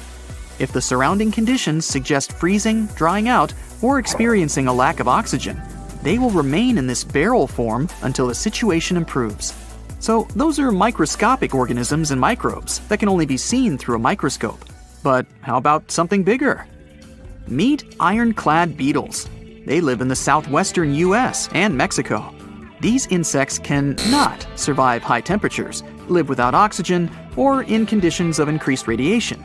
But their shells are so tough that they can only be pierced with a drill or hammer. Their durable exoskeletons are made of a special substance, chitin. It can also be found in the armor of crabs or shrimp. And still, the chitin of the ironclad beetle is so durable that it allows this creature to withstand the impact of a car moving at high speed. In times of danger, they can hide their whiskers and strong legs in special recesses in their shell. Other animals can't bite through the armor, so they spit the beetle out and leave to look for lunch somewhere else. As soon as the danger disappears, the bug stretches out its legs again and goes about its business. Also, the armor saves the beetles from dehydration, which is very useful in hot areas of Mexico and the southwestern US. Inside the exoskeleton, they can store moisture. In other words, these bugs can absorb water whenever they find it and transport this liquid inside themselves. The next creatures are incredibly fragile, but they know how to survive in places where almost no other animals can live. We're going to the southeast of Romania, near the Black Sea. Here, on a desolate wide plain, you can notice a pit. This is a mine leading deep underground. The air on the surface of our planet usually contains around 20% oxygen, but in the mine, it's only 10%. Inside the cave, the air also has an increased content of hydrogen sulfide and carbon dioxide. People can't breathe there without an oxygen tank. We can probably say that the water and air there are poisoned. Almost no animals would be able to survive here. Still, 48 species of living organisms have been found in this cave. 33 of them are newly discovered species. And they aren't the only microbes or bacteria that can't be seen without a microscope. Something bigger lives here. Strange white snails crawl over the walls of the mines. Transparent shrimp and a bunch of unknown kind of leeches swim in the water. White centipedes with huge whiskers and creepy white spiders run on the ground. And they all have been growing here for almost 5 million years. You might notice a water scorpion and another unidentified species of this animal. It doesn't look like its relatives living in hot sands or tropical forests. No living creature here looks ordinary at all. All animals are either white or transparent. They have no eyes, but are equipped with long paws and antennae whiskers that help them navigate in this dark space. The deeper you go into the cave, the less oxygen the air contains. But the number of living organisms is increasing. The air is filled with methane and carbon dioxide. All the inhabitants of this cave have never seen the light of the sun and have never gone out of the darkness. It seems impossible to survive in such conditions where plants don't produce oxygen. The answer to the question of their survival is hidden in a small lake. The surface of the water is covered with strange foam. If you look closely, you can see that this white substance is alive. It resembles soft, wet paper that is easy to tear. The thing is billions of living organisms, bacteria called autotrophs. There's much more carbon dioxide in the cave than there is outside, and these bacteria, like plants, absorb it. But they don't do this with the help of photosynthesis, which means they don't need sunlight. They use water for chemosynthesis. What these bacteria secrete is food for other bacteria. And these other bacteria are food for bigger creatures. A unique food cycle that you can't find anywhere else on the